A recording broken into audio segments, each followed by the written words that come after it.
กะครูบาที่ฟังรายการอยู่อย่างวัดป่าอารามต่างๆกราบไหว้สาแสดงความนำถือท่านพระอาจารย์ธรรมพระครูอภิวัฒนวิกรมผู้อำนวยการสถานีคลื่นสีขาวเพื่อชาวประชาเจริญพรญาโยมศรัทธาสาธุชนท่านผู้ฟังทุกท่านที่ฟังรายการเจ้าวันนี้ วันนี้ได้มาพบปะกันในวันอาทิตย์วันที่1 เดือนมีนาคม 2563มาปะกันแห่งวันหนึ่งแล้ววันนี้ตรงกับวันพระวันธรรมสวนะวันศีลวันธรรมวันอาทิตย์แรกของเดือนมีนาคมการเวลาได้ผ่านไปอย่างรวดเร็วญาติโยมศรัทธาสาธุชนท่านผู้ฟังเมื่อการเวลาผ่านไปอย่างรวดเร็วได้หมดไปแห่งวันหนึ่งแล้วญาติโยมศรัทธาสาธุชนท่านผู้ฟังหมดไปแห่งเดือนหนึ่งแล้ววันนี้เป็นเดือนใหม่วันใหม่เดือนใหม่การเวลานั้นบัรอภัยญาติโยมศรัทธาสาธุชนท่านผู้ฟังเมื่อเราเข้าใจแบบนี้ชีวิตนั้นจะมีกล้าขึ้นอย่างมหาศาลชีวิตนี้จะอยู่ด้วยความบประมาทจะใจชีวิตอย่างมีกล้าการเวลาได้หมดไปถึงวันในขณะที่การเวลาได้หมดไปญาติโยมศรัทธาสาธุชนท่านผู้ฟังเอาไปใจโอกาสฟังธรรมะอย่างเจ้าวันนี้เรากับผมอาตมาภาพพระวรรณชัยชยานันโทวัดพุทธศรีคิรีตำบลบ้านแปะอำเภอจอมทองจังหวัดเชียงใหม่ก็จะได้นำรายการนี้มาพบปะกับญาติโยมศรัทธาจะทำเท่าที่จะเท่าที่เป็นไปได้ในแนวทางทางพระพุทธศาสนาในการใช้ชีวิตที่มีค่าญาติโยมศรัทธาสาธุชนท่านผู้ฟังวันนี้มาปากันเจ้ากว่าทุกวันอาทิตย์วันอาทิตย์นั้นมาปากันเฉพาะเวลา6 โมงถึง7 โมงตะวัน6 โมงถึง7 โมงแต่เจ้านี้มาปากันเจ้าตั้งแต่ตี 5เป็นต้นไปจนถึงเวลา7 โมงเมื่อถึงเวลา7 โมงแล้วก็คงจะต้องนำรายการนี้จัดทำผู้ฟังไปเพราะฉะนั้นญาติโยมศรัทธา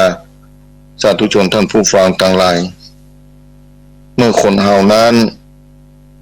มีโอกาสได้ลืมตาพอตะวันพอโลกแห่งวันหนึ่งก็จะเป็นบุญเป็นวาสนาเป็นบารมีธรรมของแต่ละชีวิตแต่ละคนมาปากันวันนี้เมื่อเดือนเปลี่ยนแปลงไปแล้วมาสู่เดือนมีนาความเปลี่ยนแปลงของวันเดือนปีจะมีอยู่แบบนี้ตลอดกาลความเปลี่ยนแปลงของชีวิตก็มีอยู่เกิดขึ้นอยู่ตลอดเวลาความเปลี่ยนแปลงของสภาพสังคมสิ่งแวดล้อมธรรมชาติก็ย่อมเกิดขึ้นเป็นธรรมดาถึงวันบ่ยังบ่หยุดยั้งอย่างคือพบปะกันญาติโยมศรัทธาทางสถานีวิทยุคลื่นสีขาวนี้เคยจากันเป็นประจำอยู่แล้วณตอนนี้ก็เหมือนกันญาติโยมศรัทธามีบุญมีกุศลเท่าอันที่จะเป็นที่พึ่งที่อิงที่จังที่พึ่งเพื่อแก่ทุกคนได้ถ้านึกถึงความดีที่ตัวเก่าได้ทำแล้วก็สดชื่นสบายใจแม้ว่าภัยต่างๆจะเกิดขึ้นมีผู้คนโทรถามมาหลายทิศทางว่าภัยธรรมชาติที่เกิดขึ้นยิ่งโลกาภิภัยกำลังเกิดขึ้นทั่วโลกหวั่นวิตกหลายๆเรื่องหลายประการต่างๆนานาไปไหนมาไหนตอนนี้ก็ต้องระแวดระวัง กับความเป็นอยู่กับวิถีชีวิตสิ่งแวดล้อมญาติโยมศรัทธาสาธุชนท่านผู้ฟังทุกท่านทุกคนแต่อยู่ที่บ้านจะออกไปแล้วก็ต้องขึ้นละแต่ละวันญาติโยมศรัทธาสาธุชนท่านผู้ฟังเพราะฉะนั้นญาติโยมศรัทธาสาธุชนท่านผู้ฟังที่ฟังรายการสถานีวิทยุได้กำหายชีวิตได้ประโยชน์ได้สิ่งมีค่าได้ความรู้ได้ความเข้าใจจะได้ระแวดระวังจิตใจจะได้ระแวดระวังทางกายว่าการใช้ชีวิตวันหนึ่งนั้นมีค่าสำหรับตัวเขามากใดเท่าใด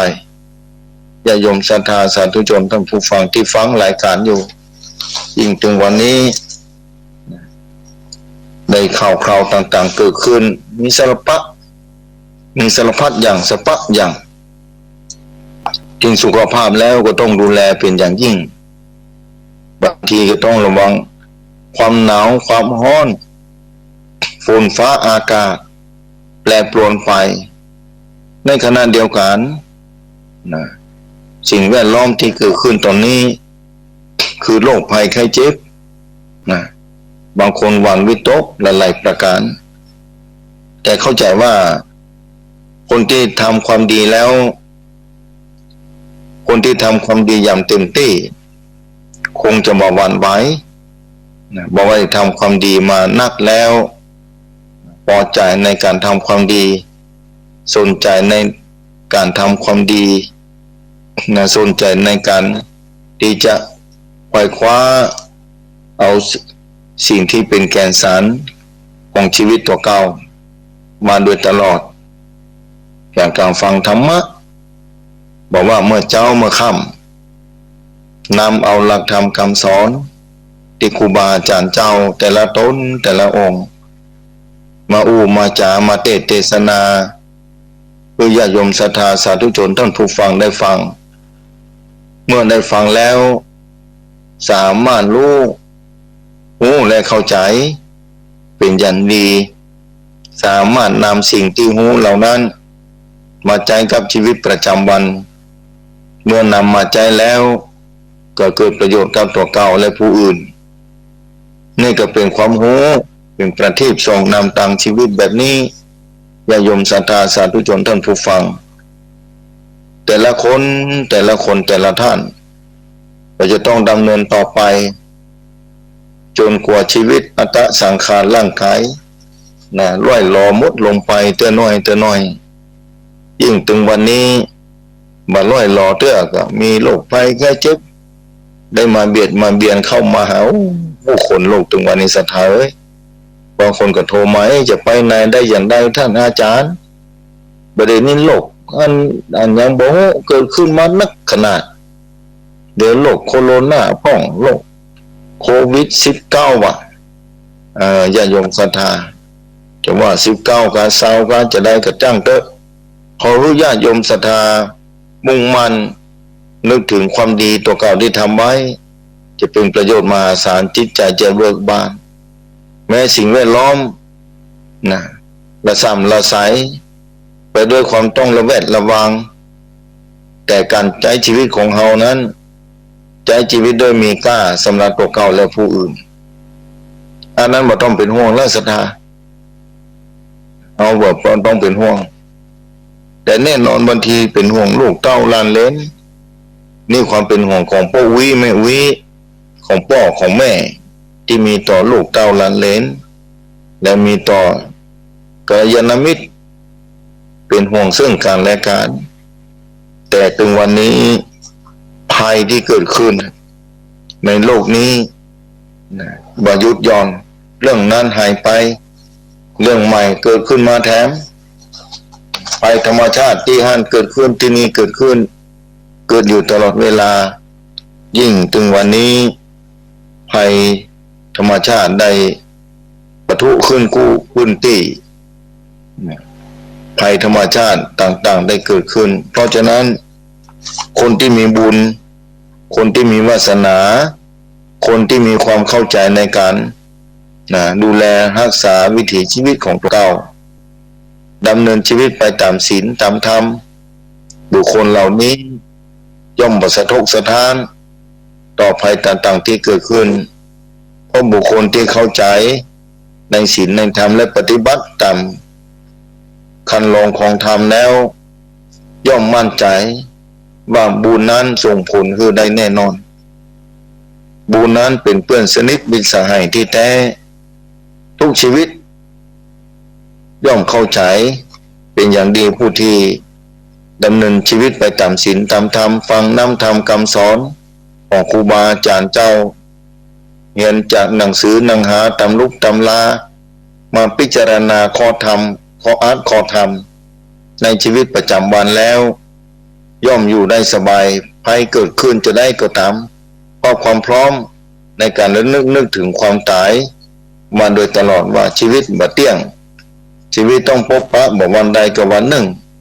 จะไปประมาทเน้อเตือนตัวเก่าอยู่แบบนี้แม้ภัยต่างๆเกิดขึ้นมาเพราะคนที่เตือนตัวเก่าแบบนี้นึกถึงแบบนี้นั้นคนเป็นคนที่บ่ประมาทเมื่อบ่ประมาทแล้วอันยังเกิดขึ้นต่างๆระแวดระวังสุดวิสัยสุดที่สุดในความสามารถของตัวเก่าเมื่อระแวดระวังด้วยสติและปัญญาถึงที่สุดแล้วแม้ร่างกายชีวิตนี้จะเป็นไปอย่างไรก็เอากรรมเป็นเครื่องวัดกรรมดีก็กรรมบ่ดีเป็นเครื่องวัดจากก่อนปันหลังเฮาก็บ่ฮู้ว่าเฮาได้ทำอย่างไว้มาพ้องปัจจุบันนี้แม้ไกลเฮาที่สุดตั้งแต่เกิดมาบางครั้งบางเกื้อบางคราวเฮาก็ลืมไปที่เฮาทำความดีความชั่วมาเพราะฉะนั้นบ่ต้องกังวลอันอย่างใดๆทั้งสิ้นพยายามใช้ชีวิตอย่างบ่ประมาทพร้อมไปด้วยสติและความรู้ความเข้าใจในการใช้ชีวิตที่ถูกต้องและดีงามเพราะว่าตอนนี้ไปแต่ละที่ประหารก็คนนี่แปลกหน้าแปลกตาไปหมดคนทั้งที่เคยรู้จักกันมาปากันแล้วจำกันบ่ได้จะเพิ่มขึ้นนักขึ้นจังหวันเป็นจะได้ คนที่เคยรู้จักกันปาดหน้ากันบ่รู้จักกันเพราะหยังเพราะว่าปิดหน้าปิดตานี่อันนี้คือภัยที่เกิดขึ้นตอนนี้หันหน้ากันแล้วจำหน้ากันบ่ได้แล้วต่างคนต่างต้องปิดหน้าปิดตาปิดหูดังปิดจมูกมาญาโยมศรัทธาสาธุชนท่านผู้ฟังเนี่ยภัยที่เกิดขึ้นตอนนี้คนมีบุญมีวาสนาต่อนะที่จะอยู่รอดปลอดภัยไปได้เพราะฉะนั้นครูบาอาจารย์แต่ละตนแต่ละองค์บอกตลอดตั้งแต่ไหนแต่ไรมาแล้ว 2,000 กว่าปีนี้หลักธรรมของพระสัมมาสัมพุทธเจ้าตาคือพิสูจน์อยู่กับบุญกุศลอยู่กับศีลกับธรรมเป็นเครื่องอุดหนุนตั้งใจและตั้งกายเมื่อตั้งกายของเฮานั้นได้ดูแลเป็นอย่างดีตั้งใจก็ต้องดูแลใจกับกายนี้อาศัยบุญกุศลเป็นเครื่องอยู่อาศัยกรรมเป็นเครื่องอยู่เป็นเครื่องปาไปเป็นเครื่องอยู่กรรมดีกับกรรมบดีเป็นเครื่องปาไปเป็นเครื่องอยู่ญาโยมศรัทธาสาธุชนท่านผู้ฟังที่ฟังรายการเจ้านี้คงจะเข้าใจเป็นอย่างดีบางคนอาจจะตื่นแต่เช้าแล้วฟังธรรมะจากธรรมพระครูอภิวัตนวิกรมฟังแต่เช้าแล้วมาตอนนี้ก็มามาพบปะกันในช่วงนี้ด้วยความเป็นห่วงญาติโยมศรัทธาผู้คนที่ฟังรายการอยู่ก็ดีที่ไม่ได้ฟังรายการก็ดีก็พยายามพยายามสร้างคุณความดีขึ้นนั้นความสุขตั้งใจก็จะเกิดขึ้นแม้ภัยต่างๆเกิดขึ้นมาจิตใจเราจะได้เข้มแข็งจะได้อยู่กับในโลกนี้แบบสบายอย่างที่บอกเมื่อกี้ว่ายิ่งประเดี๋ยวเนี่ยเวลามาปากันนี่บอกฮู้จักกันแล้วตั้งเกิดฮู้จักกันแต่ได้เพราะว่าอย่างตอนนี้พอการเดินทางบางครั้งไปแต่ละที่บางคนต้องปิดหน้าปิดตาบอกว่าข้าราชการชั้นผู้ใหญ่ผู้น้อย บอกว่าเด็กเราอ่อนที่ไหนก็ตามบางทีพ่อแม่โอ้ด้วยความเป็นห่วงเพราะฉะนั้นจะยมศรัทธาสาธุชนความรู้ความเข้าใจในการใช้ชีวิตอย่างมีความจำเป็นแต่ไหนแต่ไรมาแล้วเนี่ยเพราะถึงวันนี้อย่างที่เกิดสถานีแต่ละตนแต่ละองค์ก็ออกมามาจ้ามาเทศนานะว่าศีลธรรมพิกมาโลกาจะวินาศมาได้ยินคำนี้แล้วบริเวณนี้ภัยต่างๆเกิดขึ้นสารพัดอย่างมีเหตุผู้อย่างสถานสิ่งที่บ่เคยเกิดก็เกิดสิ่งที่บ่เคยมีก็มีสิ่งที่บ่เคยเปิงก็เปิงสิ่งที่บ่ควรมีก็มีนะบางอย่างสมัยก่อนโบราณนั้นเป็นสิ่งที่บ่เปิงแต่การเวลาล่วงเลยไปมาถึงปัจจุบันนี้กลายเป็นสิ่งที่เปิงไปเสียนะสิ่งที่เปิงไปเสียนะสิ่งที่บดีกลายเป็นสิ่งที่ดีไปเสียเมื่อสมัยก่อนบางทีบางอย่างนะสิ่งใดๆที่เกิดขึ้นในสมัย100 ปีก่อนก็ดี50-60 ปีก่อนก็ดีสิ่งนั้นสังคมต้องการที่สังคมยอมรับแต่มาถึงปัจจุบันนี้นะกลายเป็นสิ่งที่ดีไปเสียนี่แหละอันนี้คือความเปลี่ยนแปลงของประเพณีวัฒนธรรมความเปลี่ยนแปลงต่างๆในการดำรงชีวิตวิถีชีวิตแต่ละวันมันเปลี่ยนแปลงไปเพราะว่าความเชื่อต่างๆจากประเพณีวัฒนธรรมจากความรู้ความเข้าใจจะเปลี่ยนแปลงไปเรื่อยๆบางอย่างมายุบยั้งยิ่งพระพุทธศาสนาล่วงเลยการมานี้หลายอย่างที่เปลี่ยนแปลงไปสัทธาญาณได้ชักขออภัยเด้ออากาศบนดอยนี่หนาวนะเย็นอยู่ตอนเช้านะอากาศเย็นเมื่อวานอากาศจะร้อนพ่องเหมือนกันเมื่อวันร้อนฟังเจ้านี้แต่ว่าก็ได้ปากันศรัทธาที่ไปงานส่งสการตานข้ามพ่อของธรรมพระครูสถิตสารคุณวัดหนองผาขาวตำบามาถึงก็สลาก็ล้อว่าจะพลิกไปสร้างการทำงานในวัดเนี่ยมาจ๋าผมก็ต้องฟังพลิกไปทางบ้านมีความต้องการนี่ญาติโยมศรัทธาสาธุชนท่านผู้ฟังทั้งหลายเนี่ยชีวิตต่างๆถ้าเราเข้าใจถ้าเราเข้าใจชีวิตที่ถูกต้องดีงามเนี่ยเราจะอยู่ได้มีความสุขอย่างนักศรัทธาสาธุชนท่านผู้ฟังขอญาติโยมศรัทธาสาธุชนท่านผู้ฟังทุกคนนะฟังธรรมเมื่อเช้าเมื่อค่ำนำไปใช้นำไปพิจารณายิ่งคนที่ฟังธรรมะไปวัดไปวาสร้างคุณงามความดีมีจิตใจอบอ้อมอารีคนเหล่านี้นะบ่สะทกสะท้านนะบ่สะทกสะท้านกับเหตุการณ์ต่างๆที่เกิดขึ้นวันต่อมาก็มีโยมโทรมาเนาะว่าจะเนี่ยอย่าได้ท่านอาจารย์ประเด็นเนี่ยเข้าโรคภัยไข้เจ็บเกิดขึ้นก็บอกจะเนี่ยอย่าได้แม่เฮ้ยมันก็เปลี่ยนไปตามนั้นแล้วโรคภัยไข้เจ็บเกิดขึ้นนะเป็นภัยของธรรมชาติภัยมาจากมนุษย์ภัยมาจากสิ่งแวดล้อมภัยมาจากเกิดขึ้นด้วยการที่บรรลุแม่ระวังกายวาจาใจของมนุษย์นี่แหละมันอย่าอ่านกาท่านอาจารย์ มันเป็นอย่างนะครับมองว่าโรคภัยไข้เจ็บเกิดขึ้นบางอย่างมันก็เกิดขึ้นเว้ยบางอย่างมันก็เกิดขึ้นจ้าแล้วแต่การดูแลกายวาจาใจอย่างที่บอกตะกี้ว่าถ้าศีลธรรมพิกมานี่โรคภัยไข้เจ็บจะวุ่นโรคนะโรคในโลกล่าโลกานี่จะวุ่นวายซ้ำซ้อนถึงวันนี้ไปไหนมาไหนลงจากเครื่องบินต้องพ่นยานี่ทางอินโดนีเซียอะไรเขาลงหูลงเครื่องบินมาต้องปิดหน้าปิดตาเปิดการแกนตาแกนเดียวไปจะหูจักกันให้อย่างใดสถาเจ้าหน้าที่ใส่ชุดใส่นี่ปิดหมดบอกว่าภัยเป็นภัยนะภัยเป็นคนดีคนให้บอกว่าคำนี้ฉีดหน้าฉีดตาฉีดร่างกายธรรมโมสังโฆเตเนี่ยตอนนี้เนอะปัจจุบันนี้เนอะศรัทธาเนี่ยความเปลี่ยนแปลงนะ ศีลธรรมปิกมาโลกาจะวินาศเป็นว่ามันแม่นบดอกบดใดแต่ศรัทธาเอ่ยคือเอาเถอะในเจียงใหม่เฮาเหมือนกันก็ต้องระแวดระวังเด้อศรัทธาสาธุชนท่านผู้ฟังอยู่ในเมืองก็ดีอยู่ต่างนอกเมืองก็ดีนะดูแลการใจชีวิตให้ดีนะเพราะว่าเมื่อเป็นแบบนี้แล้วต่างคนต่างก็จะต้องดูแลต่อเก่าชีวิตมันมีค่าเนี่ยในโลกนี้นี่ถ้าแสงสว่างบ่มีมันจะมืดพออย่างมหันต์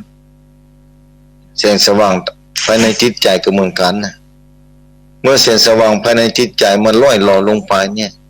จิตมันบ่สว่างใจมันบ่สว่างใจมืดมิดลงไปตัวน้อยเนี่ยมันกับพร่ากับมัวเนี่ยโลกนี้ก็เหมือนกันนะตอนนี้บ่ฮู้จะเอาจะอยู่บ่ฮู้จะไปอย่างใดไปก็ต้องปิดหน้าปิดตาไปที่ไหนจะกินข้าวก็ต้องเปิดบ่เปิดหน้าการมันจะไปกินข้าวได้อย่างใดศรัทธาหายใจนี่ก็บ่หายใจได้เวลากินข้าวจะเปิดหน้ากากออกมากำหนึ่งใส่ให้กำหนึ่งปิดเหียอีเมื่อไหร่จะอิ่มต้องกึดพอแล้วเนี่ยสิ่งที่เกิดขึ้นตอนนี้เพราะฉะนั้นที่มาอู้ฟังบ่ใช่คือกลัวแต่คือระแวดระวังคือพิจารณาว่าโอ้มาถึงตอนนี้นี่อันยังเป็นที่พึ่งของเฮาที่ดีที่สุด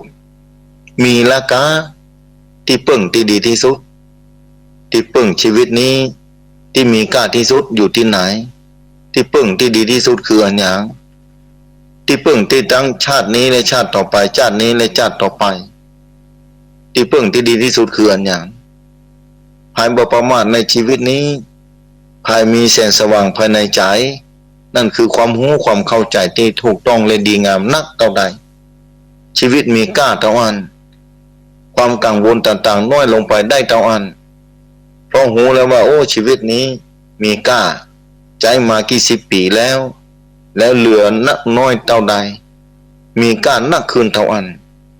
นะมีค่านักคืนเท่าอันญาติโยมศรัทธาสาธุชนท่านผู้ฟังเอาใจชีวิตมาเมินนานบางคนเนี่ยตอนนี้คนท่านผู้ฟังต่างหลายอายุเฉลี่ยแล้วก็40-50ขึ้นไปแล้วฟังธรรมะเพราะว่าเมื่อผ่านการเวลามานักเมื่อผ่านการเวลามาหลายญาติโยมศรัทธาสาธุชน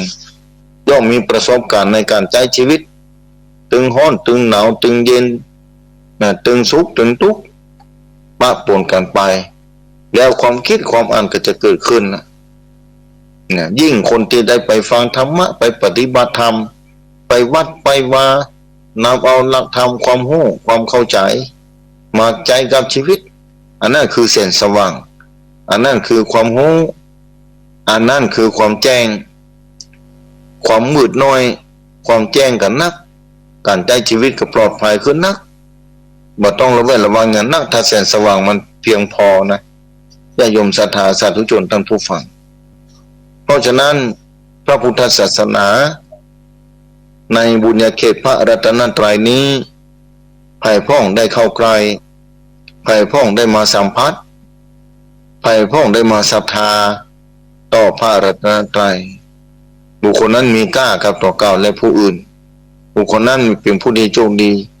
มีค่ากับตัวเก่าผู้อื่นอย่างใดก็มีค่ากับตัวเก่าว่าจะได้บัตรทำความชั่วจะพยายามทำแต่ความดีเมื่อคนใดคนหนึ่งทำแต่ความดีบัตรทำความชั่วก็เป็นประโยชน์กับผู้อื่นอย่างยิ่งเพราะจะบ่เป็นพิษบ่เป็นภัยนะไปที่ไหนคนอื่นก็บ่เดือดร้อนเพราะคนนั้นทำความดีนี่ลองคิดเอาเถอะศรัทธาภายพ่องพบปะสมาคมกับภายคนนั้นเมื่อเปลี่ยนคนดีแล้วความไว้วางใจก็มีความปลอดภัยในทรัพย์สินความปลอดภัยในชีวิตความปลอดภัยในความเป็นอยู่ย่อมเกิดขึ้นเป็นแน่แท้แต่เมื่อใดแล้วนะคนนั้นที่เราต้องเสวนาต้องไปพบปะคบค้าสมาคมเอาจะยุดมาได้กันคบค้าสมาคมไปกันมาต้องพบปะกันแต่ละวันต้องไปมาหาสู่ต้องทำมาหากิน แต่เมื่อคนที่สิ่งแวดล้อมของเราผู้อื่นที่จะต้องมาฮู้จักเราต้องฮู้จักผู้อื่นเมื่อแต่ละคนมีศีลมีธรรมมีคุณงามความดีฮู้จักบุญฮู้จักบาปฮู้จักอันนั้นทำลงไปแล้วมันจะเกิดโทษภายหลังทำสิ่งนี้ไปแล้วมันจะเป็นบุญไปทางหน้าถ้าเข้าใจแบบนี้และต่างคนต่างทำต่างคนต่างมาพิจารณาดำเนินวิถีชีวิตไปตามคันลองของธรรมแล้วก็รับรองว่าความสุขย่อมเกิดขึ้นแน่นอนแต่ณตอนนี้หลายประการที่เกิดขึ้นต่อหน้าต่อตาต่อความเป็นไปของชีวิตทุกคนก็ผ่านโลกมาเมื่อนานบ่น้อยเหมือนกันอย่างน้อย10-20 ปีละ40-50 ปีเมื่อผ่านไปนี้ชีวิตที่ผ่านมาโดยตลอดถ้ามาพิจารณานะแต่ละชีวิตแต่ละคนใช้ชีวิตมาเป็นอย่างไรพ่องบางคนอาจจะหลงเพลิดเพลินผ่านมาแล้ว40-50 ปีผ่านมาแล้ว40-50 ปีชีวิตในใจบ่คุ้มค่าเลยนะบ่คุ้มค่าอย่างใดบ่ได้สร้างความดีอย่างเท่าที่ควรกินก็กินบ่ถูกนะก็บ่ถูกมาฟังก็ฟังสิ่งที่บ่ถูกพอในสิ่งที่บ่เปิงบ่ควรญาติโยมศรัทธาสาธุชนเมื่อเรามาเข้าใจแบบนี้กินบ่ถูกจะได้กินของที่บ่มีค่ากินของที่ทำลายตัวเก่าเพราะว่าแสงสว่างบ่พอนะศรัทธาความรู้ความเข้าใจบ่เต็มที่บ่สามารถเอาชนะใจตัวเก่าได้สิ่งแวดล้อมถึงวันนี้น่าเป็นห่วงศรัทธาโรคภัยไข้เจ็บเกิดขึ้นสะพัดอย่างเพราะมาจากความแจ้งบ่พอความรู้ความเข้าใจการดำเนินชีวิตมันมีบ่เพียงพอศรัทธาและถึงวันนี้ก็เหมือนกันนะที่ภัยที่เกิดขึ้นเนี่ยสารพัดอย่างภัยเหล่านี้บ่พอเนี่ยภัยที่ฆ่าถึงวันเนี่ยอย่างสิ่งที่บ่ควรกินเนี่ยก็ยังกินอยู่สิ่งที่บ่ควรกินก็เพิ่นละบางทีควรพ่องบ่ควรกินพ่องบ่ควรกินพ่องบ่ควรกินพ่องจะกินเข้าไปนี่ล้วนแต่สิ่งของที่มีพิษเป็นภัยทั้งนั้นตั้งแต่เกลือเป็นต้นน่ะข้าวเป็นต้นน่ะข้าวประเดี๋ยวนี้เป็นประโยชน์กับร่างกายแต่เวลาเพิ่นไปใส่ปุ๋ยที่การต้องกลางนาเนี่ยเม็ดข้าวต้นนั้นกล้าข้าวก็ต้องดูดเอาปุ๋ยที่เป็นสารเคมีเข้าไปอยู่ดีอย่าโยมศรัทธาขึ้นพอเนาะผักไม้ไส้เครือต่างๆล้วนแต่เป็นพิษเป็นภัยในบางครั้งบางคนว่าท่านอาจารย์ข้าเจ้ากินเจนี่ถ้าจะปลอดภัยนักอยู่ก้ามันน่าปลาคนนึงต้องปลอดภัยอย่างไรโยมบอกว่ากินกับผักกับไม้กับนี่ถ้าจะปลอดภัยกว่าอย่างอื่นเพราะว่าอาหารที่เป็นสัตว์เนื้อกาไก่มีเขาใส่สารเคมีเลี้ยงเวลาเลี้ยงเพิ่นฉีดยาฉีดนี่ผักไม้ไส้เครือเพิ่นก็ใส่หมดขานโยมบอกว่าต้องผักไม้ไส้เครือน่ะกูอย่างนั้นน่ะกะปิน้ำปลาพ่องสารกันบูดสารพัดอย่างเป็นใส่แบบนี้เนี่ยกินนี่จะเลือกกินอะไรคือเป็นประโยชน์ขนาดอาหารก็ยังมีพิษมีภัยแถมบ่พอคนทำมืดบ่แจ้งบ่เพียงพอศรัทธาใส่ของมึนเมาเข้าไปในร่างกายน่าอินดูสงสารนะน่าอินดูสงสารคนที่มีแสงสว่างบ่พอแสงสว่างตามความคิดบ่เพียงพอเลยน่าสงสารบางคนก็หันกินเหล้าเมายาโลกถึงวันนี้เมาเหล้าอีกมาบ้านพิษกับผัวกับเมียพิษกันลูกเต้านั่งอยู่ข้างๆหานแล้วก็น้ำตาตกนี่อันนี้ให้กันนี่กินของที่ว่าเป็นประโยชน์นะแล้วถึงวันนี้ยาบ้ายาอียาเสพติดเกิดขึ้นทั่วล่าเกิดมาจากคนที่บ่มีแสงสว่างถึงมีก็มีบ่พอบ่สามารถจะส่องนำตังชีวิตตัวเก่าไปได้นำปลาสิ่งที่บ่ดีเข้าในร่างกายแล้วนำปลาสิ่งที่บ่ดียู่ส่งให้แก่ผู้อื่นมอบให้แก่คนอื่นลองคิดเอาเถอะศรัทธาสาธุชนท่านผู้ฟังมันน่ากลัวขนาดไหน การใช้ชีวิตถึงวันนี้ต้องระแวดระวังบางทีเราระวังแล้วระวังเล่าอากาศก็เป็นพิษเป็นภัยทั้งหมดถึงวันนี้ต้องปิดหน้ากากโรคโคโรนาโคโรว่าอย่างบ่สปะอย่างเกิดขึ้นโรคโควิดอันยังสปะอย่างโควิด19พ่องโควิด20 30อันยังหมดแล้วแต่จะสมมุติชื่อคือเพิ่นมาทางอากาศเนี่ยจะหายใจก็ต้องระแวดระวังจะกินก็ต้องระแวดระวังศรัทธาสาธุชนท่านผู้ฟังเนี่ยปัญหาที่เกิดขึ้นถึงวันนี้มาจากขาดคุณธรรมมาจากการขาดศีลธรรมทั้งนั้นเนี่ยมันบ่แจ้งนะความบ่แจ้งนี่ความปลอดภัยก็มีน้อยคนที่บอกฮู้ว่าอันนั้นคือบุญอันนั้นคือบาปคนบอกฮู้แบบนี้ศรัทธาสาธุชนท่านผู้ฟังลองคิดพอเนาะคนเหล่านี้จะเป็นกัลยาณมิตรเฮาได้คะจะเป็นเพื่อนเป็นฝูงเฮาได้คะถ้าคนบอกฮู้จักบุญจักบาปจะทำแต่สิ่งที่บ่ดีเนี่ยการใช้ชีวิตแต่ละวันนี่โอ้เสี่ยงบ่ใจน้อยๆนะเวลาก็หมดไป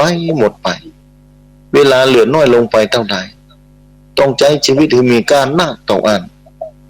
อย่าโยมศรัทธาสาธุชนท่านผู้ฟังเนี่ยถึงวันนี้น่าสงสารคนนักน่าสงสารคนผู้คนนะรู้อยู่ว่านี่บ่ดีนะบางทีอย่างงานต่างๆเนี่ยต้องปาการกินเหล้าเมายาโอ้ลองขึ้นพอเนาะไปส่งสารมาเนี่ยอย่างถ้าอาจารย์มันขี้เหล้าหรอกมีโยมคนหนึ่งเพิ่นบอกไม่ส่งสารมาเนี่ยอย่างเนี่ยโยมเอ้ยบอกว่านั่นแหละเพิ่นมันบ่แจ้งมาบ่แจ้งจังได๋เพิ่นบ่มีสติเพิ่นบ่มีความรู้ในการใช้ชีวิตน่ะกะโยมเอ้ยเมื่อบ่มีความรู้ในการใช้ชีวิตก็เหมือนก็มืดอะมันบ่แจ้งอะมันบ่พอน่ะน่าสงสารแสงสว่างเพิ่นบ่พอน่ะการเดินทางชีวิตของเพิ่นเสี่ยงขนาดไหนนี่ทำลายร่างกายตลอดอย่างความบ่ถูกต้องเกิดขึ้นกับตัวเก่าน่าสงสารนะแต่หมอปอถ้าเป็นพ่อคนเนี่ยแม่คนนี่ลูกเต้าจะอยู่อย่างไรนะถ้าเป็นลูกเต้าพ่อแม่จะเกิดอย่างไรลูกเฮาขี้เหล้าเมายาพ่องติดยาเสพติดสามีพ่องภรรยาพ่องแบบนี้อย่าโยมศรัทธาลองขึ้นเพราะเนาะมันเป็นอย่างนั้นนะเนี่ยอย่าโยมศรัทธาทั้งหลายความบ่แจ้งอ่ะความบ่สว่างเนี่ยใจชีวิตศรัทธาน่าสงสารขนาดนั้นชีวิตถ้ามันแจ้งนี่โอ้มันเบิกบานเนาะไร้กังวลภาษาไทยเป็นว่า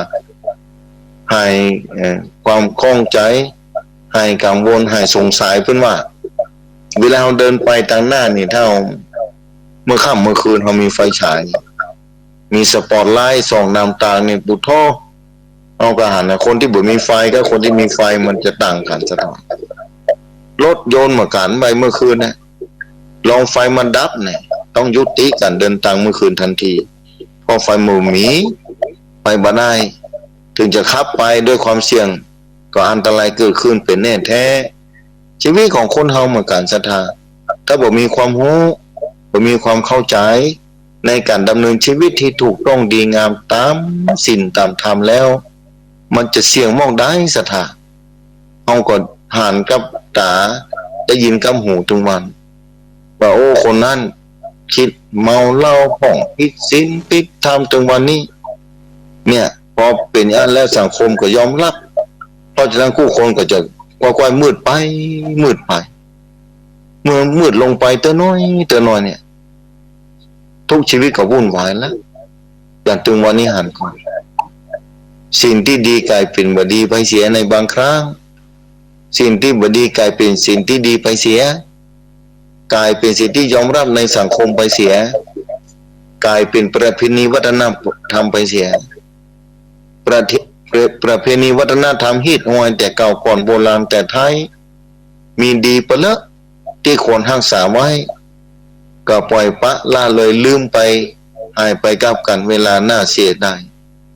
ในประเพณีบางสิ่งบางอย่างแต่จะทำจะได้อย่าโยมศรัทธาสาธุชนท่านผู้ฟังเมื่อความบ่เตี้ยนทำหน้าที่อยู่ตลอดเวลา ความทนสภาพเดิมมาได้นะทนทุกอย่างทนสภาพเดิมมาได้เกิดขึ้นอยู่ตลอดเวลาเราบังคับบัญชามาได้ในแต่ละสิ่งแต่ละอย่างในโลกนี้เมื่อเป็นไปตามแบบนี้นะถูกต้องตามธรรมที่พระพุทธเจ้าตรัสไว้ว่าทุกอย่างมันตกอยู่ในสภาพแบบนี้ยิ่งเฮาเข้าใจแบบนี้เราก็ต้องระแวดระวังความเป็นอยู่ของเฮาอย่างยิ่งนะอันไหนที่ดีที่ควรไปควรเตียวก็ต้องเสาะหาแสวงหาแล้วอย่างบางคนฟังธรรมะตอนเจ้าตอนค่ำลองฟังพอเนาะตู้เจ้าพระเนรเปิ้นมาอู้นะเปิ้นเอาอันอย่างมาอู้หาได้ยินคนนั่นเปิ้นก็ฟังหน้าคนนี้เปิ้นก็ฟังลองฟังกับเปิ้นน้อยบางคนมีเรื่องทุกข์ใจมาฟังธรรมะแล้วโอ้มีความรู้ขึ้นมาทันทีอันนี้เหมือนกับว่าแบตเตอรี่บ่มีไฟไปชาร์จไฟมาแล้วก็พอเราเปิดสวิตช์หลอดไฟมันก็แจ้งเนี่ยแจ้งแล้วหูหานเข้าใจแล้วหายสงสัยความทุกข์ใจก็น้อยลงไปการใช้ชีวิตกระบวนการศรัทธาเพราะฉะนั้นครูบาอาจารย์แต่ละตนแต่ละองค์มาออกอู้ทางสถานีวิทยุขึ้นเทศขึ้นธรรมะนะเทศธรรมะแสดงธรรมในงานต่างๆถ้าญาติโยมศรัทธาก้นไกลเอาสิ่งที่ดีงามจากพระสงฆ์องค์เนรที่ออกเทศเทศนาธรรมแต่ละเจ้าแต่ละค่ำแต่ละงานต่างๆญาติโยมศรัทธาไปงานบุญงานกุศลงานเข่าดามพ่องนะก้นไกลนำมาพินิจพิจารณากับชีวิตประจำวัน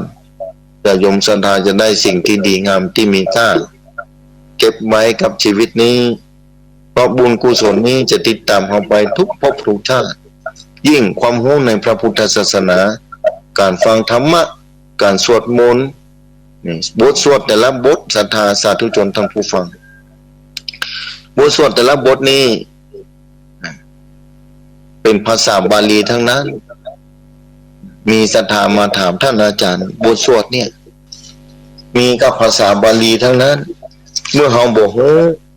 จะได้บุญว่าเฮาบ่เข้าใจเนี่ยแต่เฮาสวดไปอันจะได้บุญว่าอันนี้มีคนถามเหมือนกันพะละกันเตือก็ตอบคือหมายว่า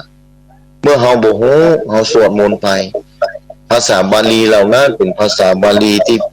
ถ้าแปลออกมาแล้วเป็นมังคลมงคลทั้งนั้นแหละแม่เอ้ยสวดไปเถอะโยมสวดไปเถอะเด้อนะเป็นมงคลชีวิตสิ่งเหล่านี้มันบ่หายเมื่อเฮาท่องในชีวิตเฮาชาตินี้เนี่ยชาติต่อไปเฮาก็จะได้คล่องชาติต่อไปมันจะคล่องจะได้ท่านอาจารย์ต่อชาตินี้เฮาท่องแบบนี้ชาติต่อไปเฮาก็จะได้คล่องเพราะมันเคยท่องมาแล้วเนาะบางคนชีวิตที่เกิดมาโลกนี้นี่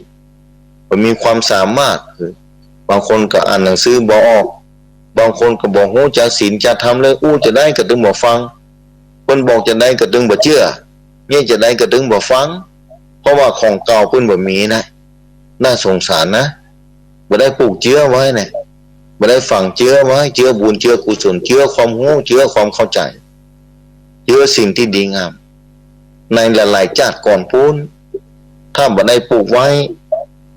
ถ้าบ่ได้เพาะเชื้อไว้แล้ววันนี้วันพุธวันฮือหน่วยมันจะออกมาอย่างไรเชื้อมันบ่ได้ปลูกไว้บ่ได้ฝังไว้ใครที่ชอบฟังธรรมใครชอบทำบุญใครชอบทำความดีใครชอบช่วยเหลือผู้อื่นด้วยความเมตตาใครชอบอินดูคนอื่นใครช่วยเหลือปรารถนาผู้อื่นเพื่อมีความสุขอันนั้นแหละบ่งบอกถึงจิตใต้สำนึกที่เคยสั่งสมมาหลายภพหลายชาติของเก่าเพิ่นมีนี่เมื่อเป็นคนดีเมื่อมีความรู้ความเข้าใจว่าอันไหนดีอันไหนบ่ดีแต่บางคนบ่ใจแบบนั้นบอกแล้วก็อย่างอันนะแนะแล้วก็อย่างเก่านะพูดแล้วก็บ่เป็นไปตามนั้นฟังแล้วเข้าหูซ้ายออกหูขวาอย่าโยมศรัทธาเกิดเอาเถอะว่าชีวิตของคนนั้นน่าสงสารขนาดไหนภาชนะเปิ้นบ่มีนี่ถ้วยเจาะถ้วยก็ดีนะของที่จะรองรับสิ่งที่ดีนะภาชนะ เป็นน้ำโคกก็ดีเนี่ยองค์ก็ดีกะละมังก็ดี เวลาฝนตกเนี่ยบ่มีถ้ามันหัวมันก็เก็บน้ำเหล่านั้นไว้บ่อยู่ถ้ามันน้อยลงไปเก็บได้บ่เสี่ยงแต่ก็ยังดียังสามารถรับมาน้อยอยู่ได้อยู่แต่เมื่อมีภาชนะที่ได้เตรียมไว้อย่างดีแล้วรองรับน้ำฝนไว้นักนั่นคือคนที่เคยสั่งสมบุญมาไว้มาจากนี้พบปะกับพระรัตนตรัยและธรรมคำสอนที่ครูบาอาจารย์พระสงฆ์องค์เนนออกมาอุมาจามาเทศนาเหมือนกับว่าใส่น้ำหรือ